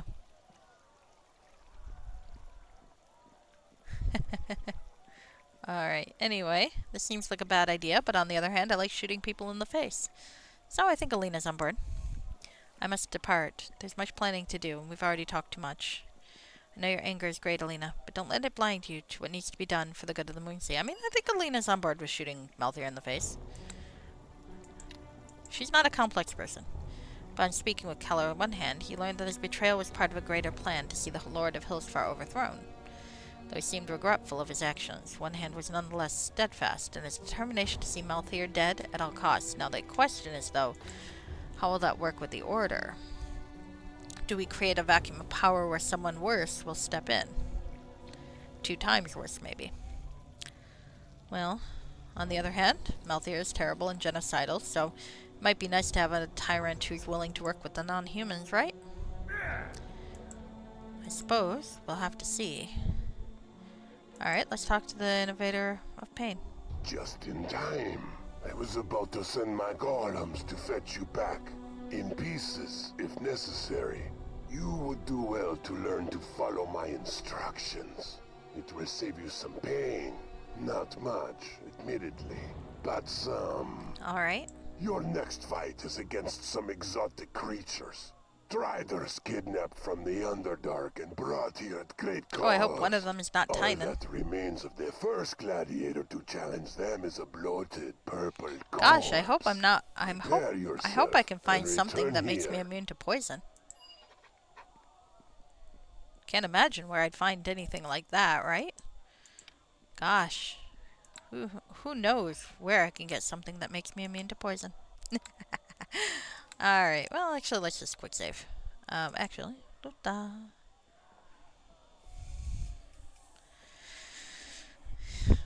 It's funny how often Driders come up in things I played. I think my favorite was the part in Erebeth's Redemption where you meet Viconia's brother. Apparently, if you picked... Because you could establish your origin through dialogue there, and I did some kind of digging in the toolset because I was curious, and apparently if you claim to be the son or of the hero from Baldur's Gate, you could claim she was your mother, so you would actually be having a reunion with your uncle, which is kind of cool. Alright, so let's talk to him again. Sadly, mine was Stephen Lioness, the pantsless paladin, thus he was not related to Viconia. I'm ready. This is going to be brutal. I can hardly wait. Oh, I don't think so, darling. We'll see. I am terrible, but we'll see. Ooh, this does look very cool, I have to admit. The camera angles with the cutscene, it really does look cool. Once again, ladies and gentlemen, I present the villain for judgment. Your most generous arena master has procured a trio of Driders from the Underdark to test the mettle of this Harper ally. By the gods, they are ugly! You can barely see them, lady. This time for sure, Harper. Let the battle begin! Alright, let's see. Oh, probably shouldn't have done that. Hopefully I didn't fuck anything up doing that. Oh wait, I can't. They're not hostile yet. One sec. Hey, stop it. Oh, well, they're there. They were hostile then, so it's all good. Hopefully I didn't fuck something up.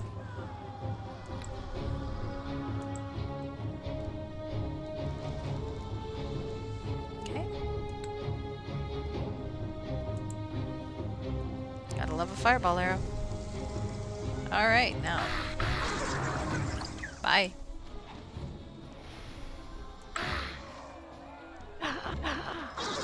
There we go. Hi.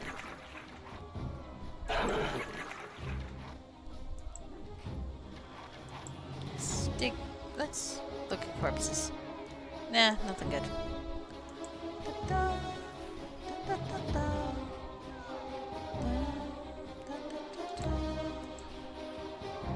Alright, alright. Let's see if he had anything cool. Nope, probably not. I kind of like the thought of Alina just kind of walking around the arena to taunt people.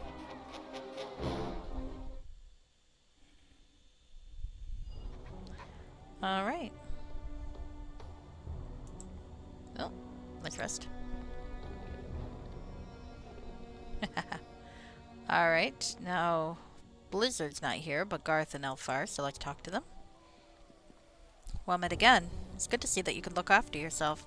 Poor Father Garth. He was brought in but a moment or two ago. He refuses to use his healing powers on himself whilst others suffer. There must be something we can do to help. I wish there was. Alas, he seems resigned to his fate. Father Garth's favor with Ilmater is surely great. Perhaps he, more than any of us, has the power and means to escape this place. Yet I feel he would remain even if that were so. Farewell. Go at the blessings of the Seldarine, my friend. There's no point in asking him about if he's sure he's an elf. What would the point be of, quote, curing him? You, my child. Father Garth is in a terrible state. His lips swollen, and his face a mess of bruises. He attempts a gap-toothed smile as you approach. It's good to see you looking so well, my friend. I passed the Driders on the way here. Truly vicious creatures. You need healing. Thank you for your compassion, but I will survive. The innovator of pain will make certain of it. I take solace in the fact that I am an old man, and not long for this world. No priestly magic can undo death by natural causes. Father Garth coughs, a hacking, breathless sound, and blood stings his lip. It will be a while before I am called to the fighting pit again. I will use this opportunity to pray for pardon me. I will use this opportunity to pray to Ilmater for an end to the suffering in this place. You're doing a great and noble thing. I must persevere. In this place all that exists is pain and suffering. I believe I was put here for a reason. The Ilmater sent me here to test me. What's your past? I was born in Mulmester, to a noble family of great wealth. The Ilmater clan was proud and haughty, but lacking humility and compassion. I was the second son of Marcus Ilmater. He was a greedy man who dabbled in slavery. So you probably need therapy. My father double-crossed an unscrupulous slaver and was assassinated. With my father gone, the family fell to ruin. I took what I could and fled. What happened next?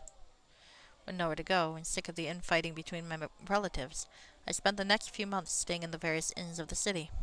One night I was set upon by a gang of ruffians. They recognized me, and they hated my family. I would have died, but for the intervention of another guest. He took a terrible beating on my behalf.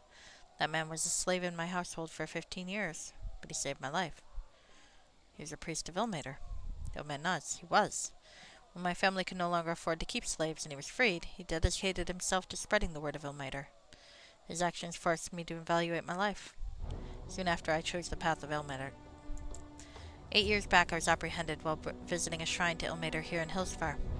Red Plume, who arrested me, was yet another former slave of my family. He arranged to have me thrown in the arena. I've been here ever since. Well, tell me more about Ilmater. The priest's face breaks into a kindly smile. Ilmater is a god of endurance, perseverance, and self-sacrifice. Everyone must suffer at some point in their life. The followers of Ilmater seek to lessen that burden. Burden shared is a burden halved. Where's Blizzard? The innovator summoned her a short time ago. I fear something terrible awaits her in the arena. Cold deficiency has made her unpopular with patrons. They wish her dead. May the gods favor her. I shall pray for her. In the 4 years that we have been here together, I've learned little of her, but I know in my heart that despite her anger, she is a good woman. Farewell. As the priest bids you farewell, the door to the cell opens, and the sinister voice of the innovator of pain softly calls out your name. It's best you to fight again so soon. Here, allow me to aid you. I will call upon Ilmater's powers to heal you. I actually just rested a bit ago, but that's okay. Father Garth surged forward, his face ashen. Keep your chin up. I must rest. Alright. Okay. His family couldn't afford to keep slaves, so he was freed? Unless she understands what slave means.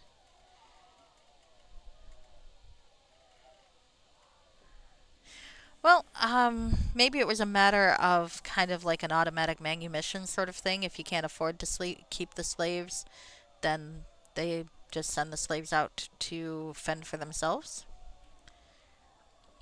Like, we're not going to bother feeding you, so there you go.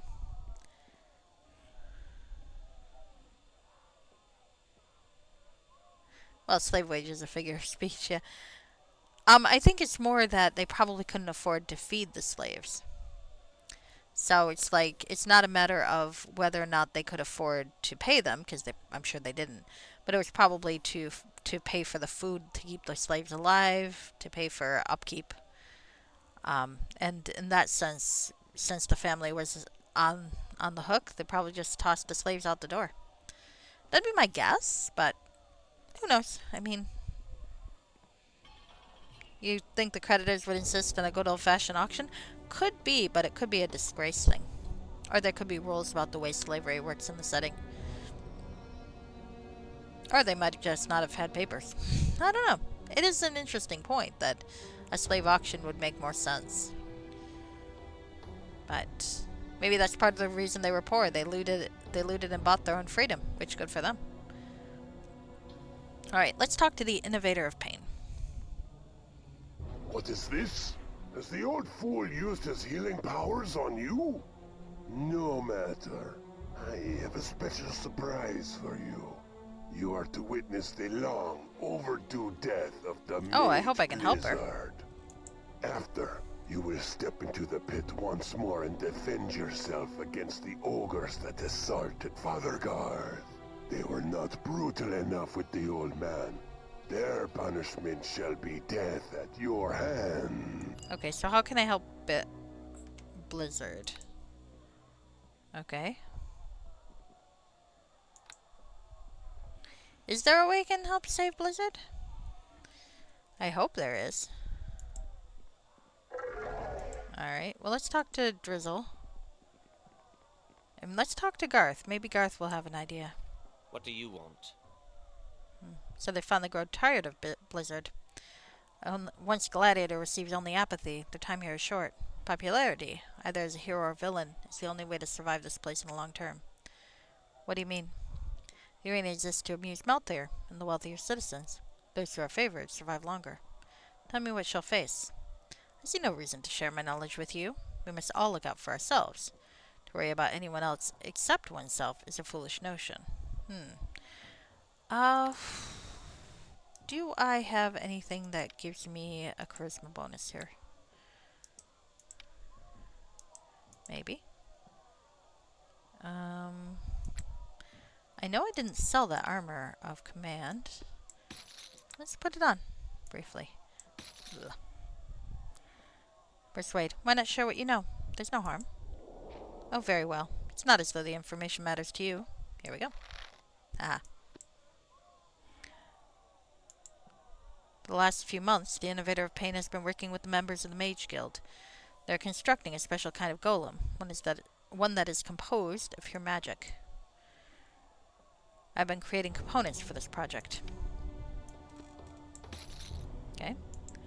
I've received no further instructions in a long while, so I must assume the construct is ready for deployment in the arena. Blizzard's death is overdue, and this golem is the one opponent she cannot defeat. What is a magic golem? A construct composed of pure magic.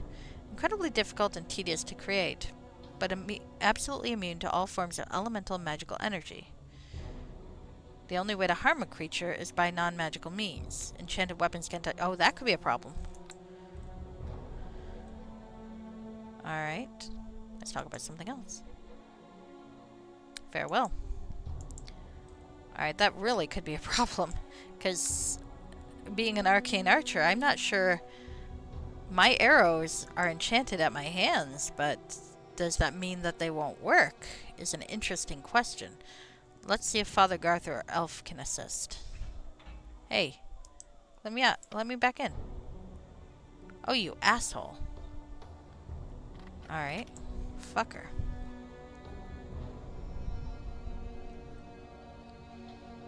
Innovator of Pain. I'm ready. That's what I like to hear. Well, I'm gonna help her. You can go fuck yourself, dude.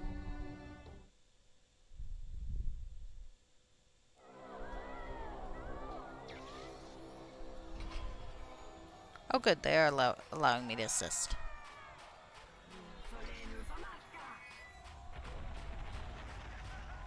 Okay, come on. Come on. What manner of creature are you? No, no, no, no, no. Don't hurt her. Don't kill her. Shit, is she dead? Blizzard has fallen! But what is this? The vile Harper spy wishes to True. challenge her vanquisher! I may have to do that. Finish it off! Is she dead? Shit. Come on, I bet good gold on you. Oh, I wanted to save her. Let the battle begin! Alright, well let's see if the blank arrows I have will work before I get too antsy. Okay. Okay. I do know that there's some cheap weapons over there. My weapons Oh, do nope, no okay. good here. Alright, well let's get that. Got a long sword? Let's wield it.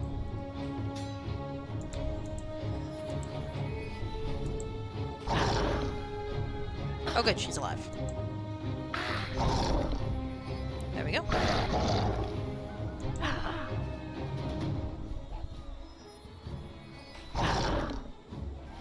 Oh gosh.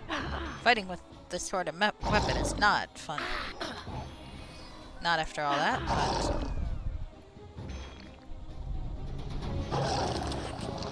Probably more awkward as an arcane archer. Yeah, but that's okay. Blizzard light stricken on the blood-soaked earth, her robes in tatters. Despite the burns covering her body, she still appears to be breathing. Once again, the false spy Alina has emerged victorious from a desperate struggle. Alas, Blizzard was not so fortunate. Look upon her, ladies and gentlemen. Her flesh seared, the clothes ripped from her back. A sad end to an illustrious career. Crowd gasp as the announcer continues. All that remains is for Alina to deliver the coup de grace. Out with the old and in with the new. Deal with the fatal blow. I won't. The crowd gasps as one. You see a lot of angry faces staring down at you. The announcer shakes his head in disgust. It would seem Melina is a coward in addition to other failings. So be it. They shall be taken back to their cell. Yeah, I got them mad at me. Alright, let's rest. It's probably cheating to do it like that, but you know what? Fuck that. Alright, let's put that in the box. There we go. Yeah, I wasn't thinking how my instant make everything, where are the others? I don't like that, but let's talk to Blizzard first. Oh. Alright. I think the Innovator of Pain is mad at me. I'm on board with assassinating Malthair, though. I hope I can. While you can't see the expression behind the mask, you can hear the fury in the arena master's voice. His anger is ferocious. You fool! My fight announcer gave you the opportunity to impress the crowd with an act that would have instantly made you their favorite. And you spurned it. I did. Still, your actions have sent a wave of gossip rippling through the city. Lord Malthair himself has sent me news that he is to attend your next fight. I am pleased to say it is one you will not survive. Not against my Do I get to fight the Red Minotaur? Where are Elf and Father Garth? Those two are no concern to you. They're weak, pathetic fools, and thus not fit to share a cell with one seeking to gain favor with Lord Malthair. You need no distractions while you prepare for your next fight. Who is this next champion? Red Minotaur. The only gladiator ever to be granted his freedom by Lord Malthair. The memory of his opponents spraying red gore, their innards hanging from the beast's horns. That is one I shall forever treasure. I fear nothing. I once pitted the Red Minotaur against 3 fire giants. I was so sure he could not defeat the trio. Not all at once. They were larger, perhaps slightly stronger. There were 3 of them and only 1 of him. He stacked their remains in a neat pile, and then climbed it so that his eyes were level with those of Lord Malthair. This act won him his freedom. Lord Malthair admires ruthlessness and courage above all else. Though I would love to throw your aching body against the beast and see how you fare, Lord Malthair must be given the best show possible. Rest and recover your strength, then come speak with me.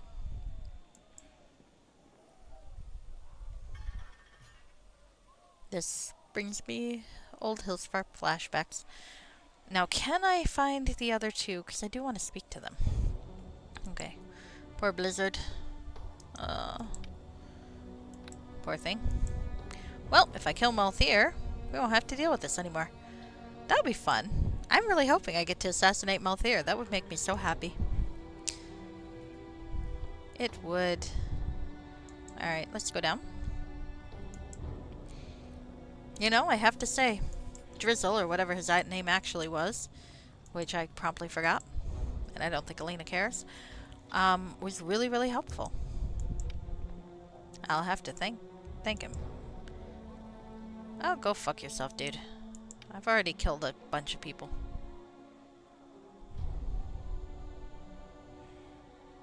Yep. It is funny, though. Right after I was bragging about how a regular arrow is +5 in my hands, we get something that can't be hurt by anything enchanted.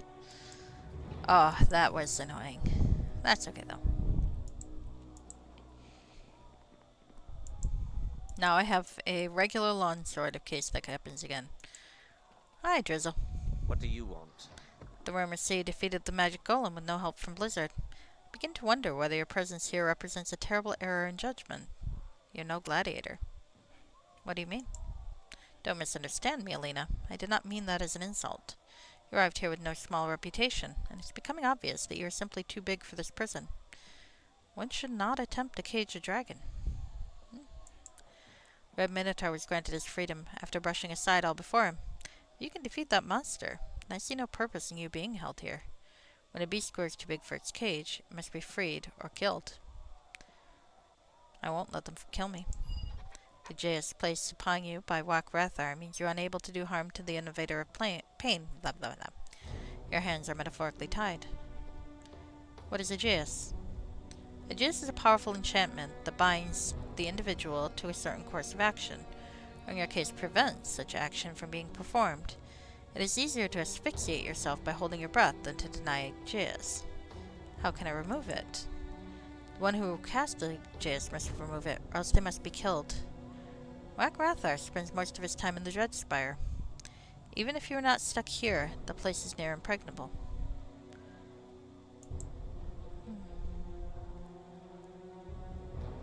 Farewell. Well, actually, hold on. Let's see about the others. Okay.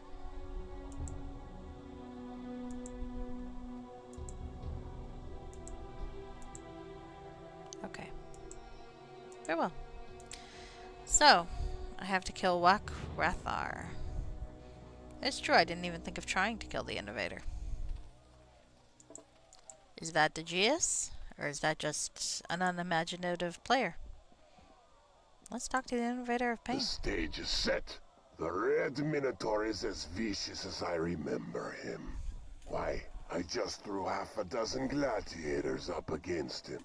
If you hurry up, you might catch him finishing off the last two. Now go, entertain Lord Malthir. I want to assassinate thee, Lord. I want to free my childhood favorite city.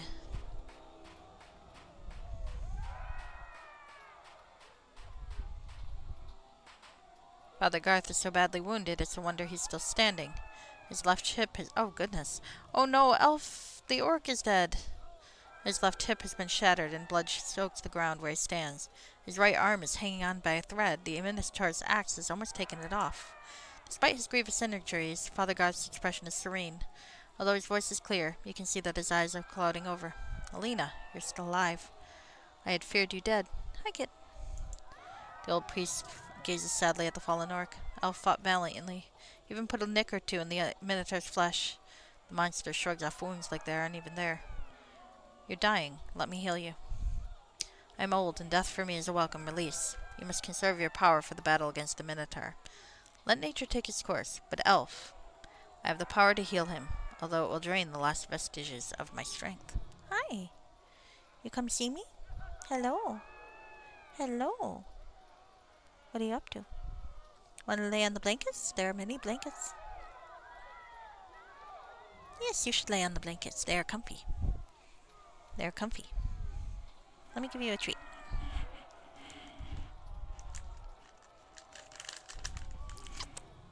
Come on. I'm going to put it there, in the nest of blankets. Go ahead. Alright. Anyway. He looks at you with fading eyes. I offer you a choice, Alina. With my remaining power, I can call upon my god to grant you the strength to defeat the Minotaur, but if I do this, Elf will die. You will likely be able to defeat the beast. If I heal the Elf, you'll be able to fight the Minotaur together. He's a skilled warrior, but it may not make much of a difference as my god's power would when invested in you. You may both yet survive. Heal Elf. We'll fight alongside each other. Okay. Yay! The last of my strength, I shall bring Elf back from the brink of death. The blessings of Ilmater go with you. May you one day escape this place and tell the stories of those that died here. As the dazed orc gets to his feet, Father Garth collapses. He's dead before he hits the ground. With a roar, the red Minotaur charges towards you. I think we can take him. I just want to make sure I don't hit Elf. Oh,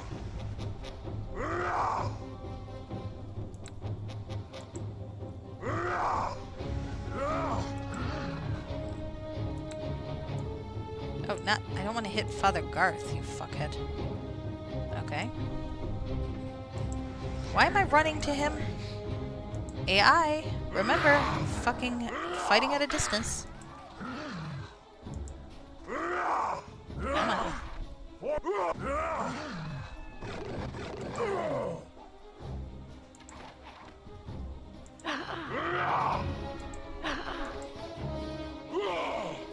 Can I win Elf over while we fight, or...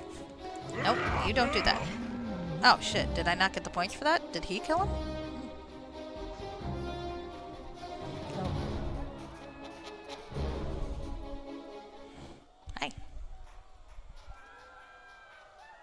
That's right. The First Lord of Hillsfar looks down at you with dark, wise eyes. His neatly trimmed beard and carefully shaved head give him an appearance of a confident scholar, rather than one of the most feared men in the Moonsea. His voice is calm, even cordial. A remarkable display, Alina. My arena master assured me that you would not survive an encounter with our former champion. Yet here you stand. They were not supposed to kill the Red Minotaur. Were it not for that fool priest and his magic, they would never have triumphed. I should have disposed of Father Garth years ago, the righteous old wretch. Enough, old friend. The Red Minotaur's services were costly. His return was supposed to bring in the coin to finance the cost of the Driders and the magic golem.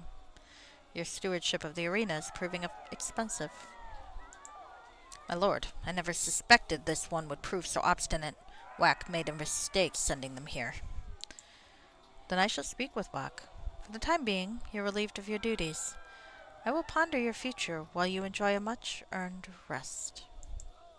The ruler of Hillsfar turns back to you. Despite the gold you've cost me, I cannot help but admire your skills. I wish to extend to you an invite to my castle. There we might discuss how you might prove useful to me. Go back to your cell, wash, and get some rest. I'll have the Red Plumes escort you to my castle in due course. Alright, let's talk to Blizzard. Blizzard has recovered somewhat from her near-death experience with the magic golem, though his hands and face bear terrible burns. Damn the innovator of pain. Father Garth is dead, and my body is ablaze with agony. You have my thanks for refusing to end my life. I couldn't do what they asked. You're better than most. In your situation, I'm not so certain I would have made the same choice. These burns will take months to heal, and I must rest. If speaking with Malthier, you get an opportunity to strike, take it. I would give my soul for a chance to slay my... Oh, hello. Malthier. With him dead, all this evil would end. Is she his daughter? Interesting. That sounds promising. I wonder if I can kill Malthier tonight. That would be fun. Elf. Poor Father Garth. What justice in this world for such a courageous man to die so cruelly. At least now he's at peace. Yes, it was what he desired. If I ever manage to escape this place, I will make sure the measure of his deeds is told in full. This could be the last time we talk, my friend. You have a summons from Lord Malthier himself. Whatever the Tyrant is planning for you, I suspect it no longer involves the arena. Walk in the light of Sahineen. Okay. Alright. Okay. The Red Minotaur was a ferocious opponent, but eventually emerged victorious. Lord Malthier was sufficiently impressed to grant you an audience at Castle Malthier. I'm lisping castle. Keller One-Hand's plan appears to be reaching fruition. Could this be your opportunity to rid Hillsfar of this tyrannical mage? Let's find the fuck out. This would make me so very happy. Like I said, I'm very fond of Hillsfar, irrationally so, because of the game I played when I was too young to really know how to play the game. I wasn't very good at it, but I remember picking the locks and doing all sorts of fun things. And breaking into all the houses and going into the arena and dying in the arena because I wasn't very good. To kill Malthier. That's excellent, you know? To be able to free my favorite city. Alright. I rested for 8 hours. Now what do I do to move the plot along? Let's talk to Drizzle. He's been very, very helpful all along. Do you think he might have more tips for me? Let's talk to him. What do you want? As I suspected, Lord Malthier has summoned you for an audience. Whatever the outcome, I doubt we will see each other again. Aw, I'm a little sad about that.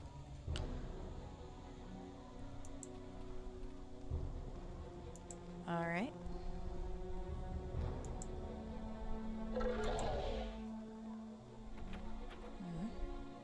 Okay, so how do I move forward? Is there someone I need to speak to?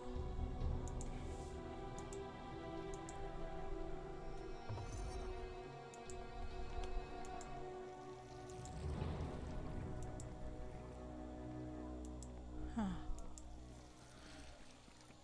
I mean, the Red Minotaur was stupid. He got out of the arena and then just decided to come back in. How foolish. Oh, there's the Red Plume officer. He's probably who I speak to. I greet you. Lord Malthair awaits you. Gather your things and say your goodbyes. I doubt you'll be back here again. I'm ready to go. The Red Plume reaches into a pocket and pulls out a blindfold. Hold still. I need to put this on. If you resist, these golems will knock your lights out. If I have to bring you before his lordship unconscious, you don't want that. Why do you need to blindfold me? We're going to be using a secret passage with links directly to Castle Malthair. No one but the innovator of pain and a few select Red Plumes know its location. We can't have you finding out where it is and go blabbing to folk. Alright, well, go ahead. Let's go. It's a short way. Ah, interesting. Okay. Can I find the other end? I greet you. Follow the corridor and down. Alright, well. True, especially in Hillsfar. Well, let's see if we can't fix that. Oh, I hope I get to kill Malthair. I truly do. Let's go.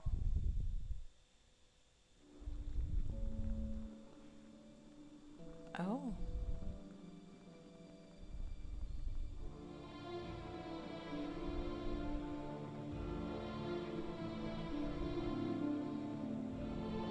Malthair doesn't look up as you approach. Instead, his gaze lingers on the fine goldest chalice in his right hand. Gives it a swish, and a few drops of blood-colored wine splash over onto the side, or over the side onto the cold stone floor. Poisoned. Continues to surprise me even after all these years. Had the conspirators done their research, they would have learned that such attempts on my life have failed numerous times in the past. Without another word, Malthair lifts the chalice to his lips and drains the wine completely. He looks thoughtful for a moment, then drops the golden cup, which clatters to the floor. You notice several of the guards turn ashen-faced. Phase spider venom, I believe. Incredibly toxic, but thankfully not particularly foul-tasting. That was an expensive wine. It wouldn't do to waste it. Alas, there are 3 other reds that have since spoiled. So, what damage he takes goes to the guards, it sounds like. So I'm going to end up having to kill all of them, right? Malthair raises his hand, and a trio of red plume guards immediately behead the men opposite them. Oh. Or they poison him. The traitor's corpses strike the floor in a series of dull thuds.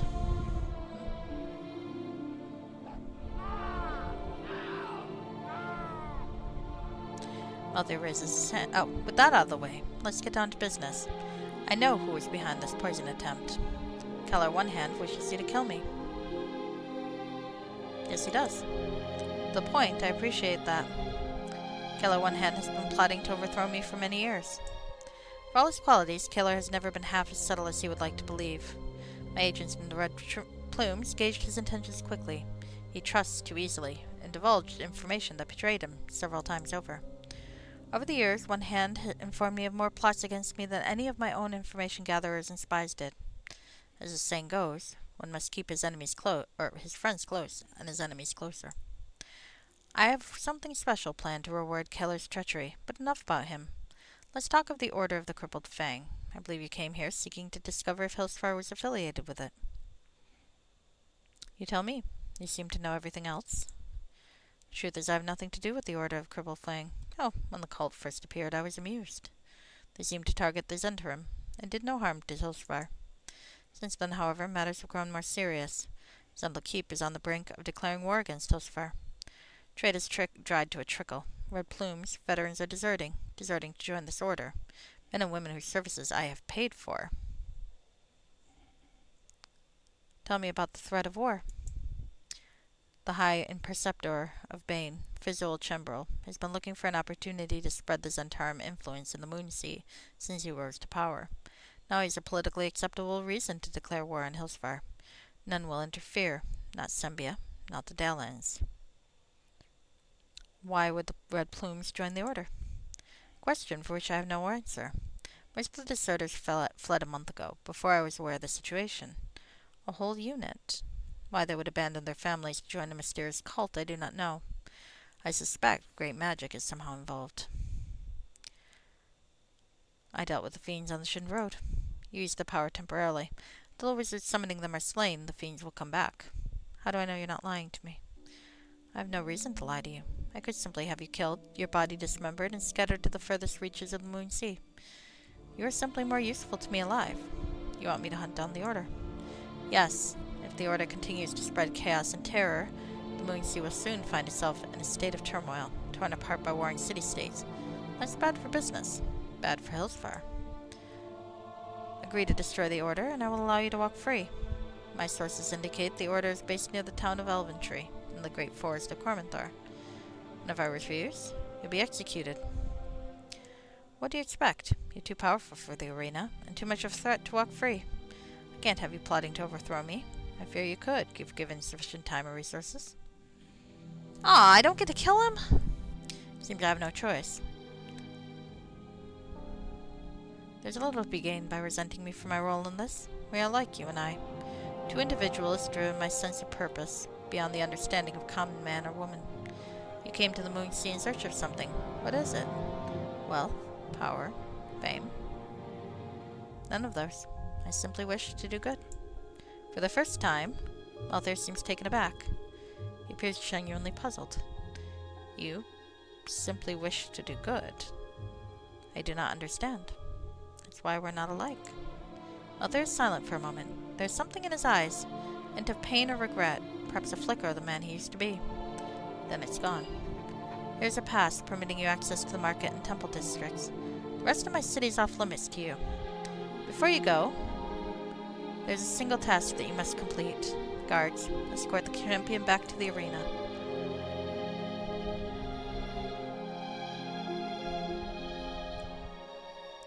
A red plume escort pulls a blindfold from her pocket and begins tying it around your eyes. You realize her hands are trembling, and her voice cracks as she says quietly, "Oh shit, they're gonna make me kill Kaler." Was there a way I could have killed him instead? Was there a way I could have killed Malthair? I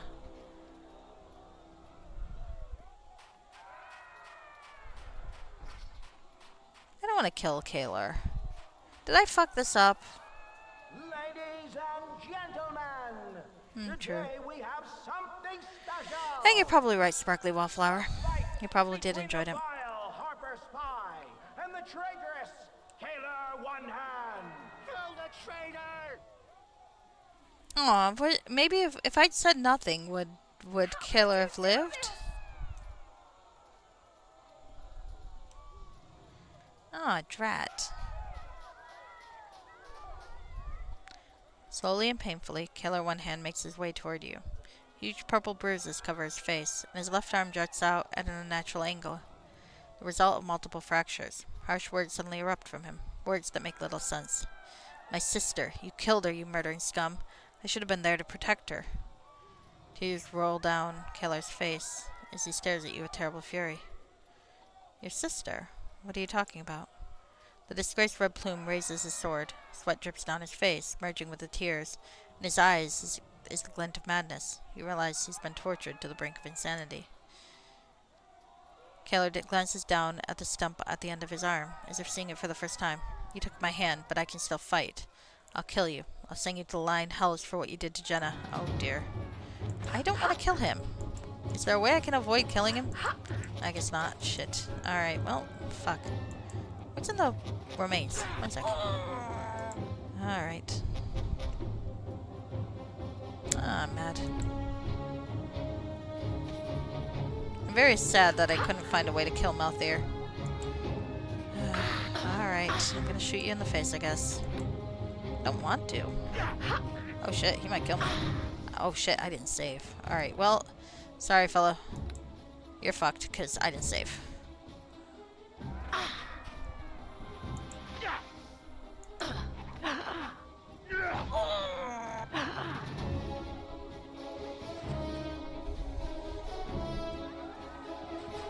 Kaler One Hand slumps forward, his life draining from him. The noise from the baying crowd rises to a crescendo as they call for you to strike the final blow. One Hand looks at you with helpless fury, but then he blinks. Strange silence settles over the arena. Men and women who were chanting for blood a moment ago now stare at each other in confusion. Oh, it's Father Garth. Keller's eyes meet yours once more. Gone is the fevered rage. Now there is only serene calm. I wanted to kill Malthair. You can't rape the willing, I guess. That's horrible, isn't it? Well, he wanted to force me to be his assassin, which is something I wanted to do anyway. So I like Keller. He's kind of tragic. You never know what serving under someone like Malthair will make you. So there was no way I could kill Malthair? That makes me sad. I suppose Malthair has to still be in place in canon for a while, but I was hoping for the shot, you know? I really, really wanted to kill him. Alright.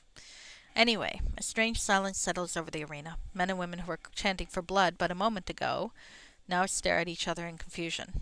Kaelar's eyes meet yours once more. Gone is the fevered rage. Now there's only serene calm.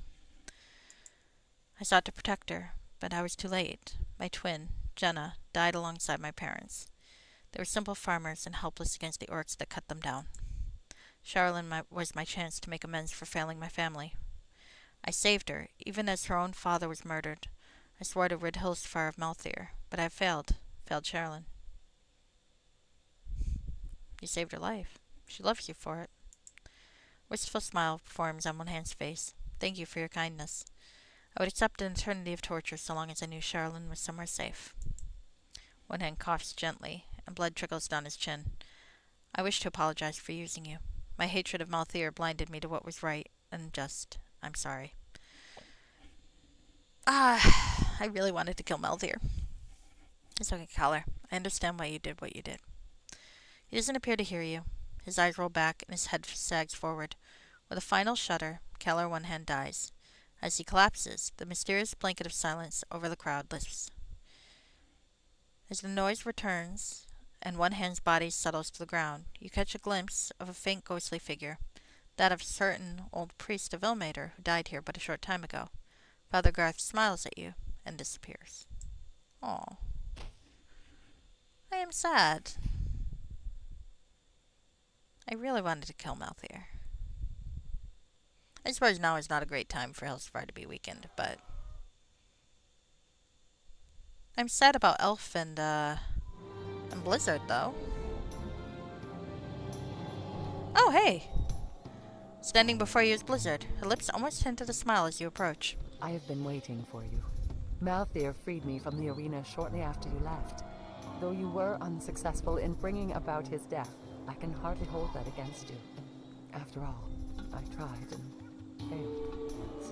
Why would Malthair free you? Malthair was in the crowd when I fought the magic golem. I saw him. It's hard to mistake your own father. Malthair is your father. I called it! He never took a wife. I am a bastard. Out of how many I know not. I didn't learn of my true parentage until I was 19. By then, I was already deeply involved with the resistance group. One of the other rebels discovered my father was the very man we were plotting to overthrow. The group splintered, but not before the traitor alerted the Red Plumes to our presence. The others were killed brutally. I was kept alive. Malthair spared you because he's your father. A worse fate than a swift death, it would seem. I doubt Malthair's paternal instincts were the reason for his leniency. Rather, I suspect he was simply curious. Curious about my potential. Curious about how strong his progeny could become. I'm still alive. Wonder if he takes any satisfaction in that. After my defeat by the magic golem, my father was left with a choice. Kill me and be done with it, or free me from the arena. I was a beaten champion, unpopular with the crowd. Either way, my time as gladiator was over. Seems he granted you mercy. The frightening thing about my father is he's not, strictly speaking, an evil man. Oh, he's ruthless, single-minded, xenophobic, but not evil. He takes no pleasure in what he does. He simply believes it's necessary to ensure the survival of Hillsfire. I must leave Hillsfire soon. My father's death is still overdue, but for now I will travel north and see what the fates have in store. I wish you luck. Why don't you join me? We can travel together. I'm afraid I must decline for now. I have things I must do. However, if the gods are willing, perhaps we shall meet again. Mr. Bless you, Lena. Okay. So where am I now? I am here. There's a few places to explore, I suppose. Talk to the guard. I greet you. Alright. Well, I think now is a good place to call it a night. It's not quite as long as usual, but I did get a late start. And 2.5 hours isn't too bad. So, it was fun.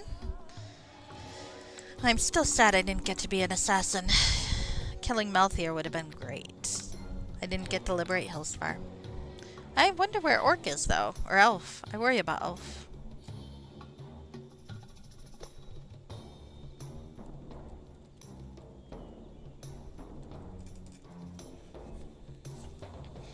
It's not fair that Elf has to stay in there. Well, then again, I wonder how well he'd do freed. He seems to think he's an elf, and people are not going to respond well to that. But maybe there's something I can find out. I mean, it sounded like he healed the druid's wolf. And so if he healed the druid's wolf, maybe the wolf can clarify, was he healed by an orc or an elf or something else? Would be interesting to find out. Alright, but that'll be for another day. I'm going to exit to main menu. And I'm going to raid out, I think. When I see who's around to raid. I know easily had a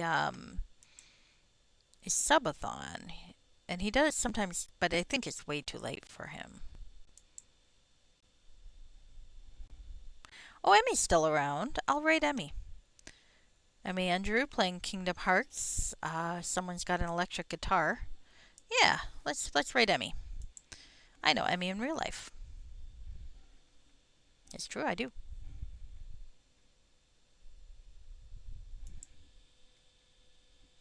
We all kind of hang out.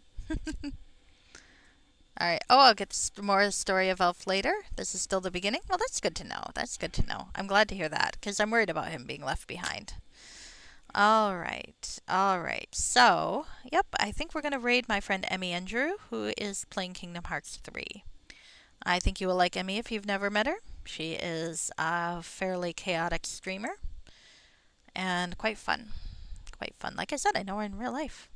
I know a few people in real life. It's quite nice. Alright. Have a good night.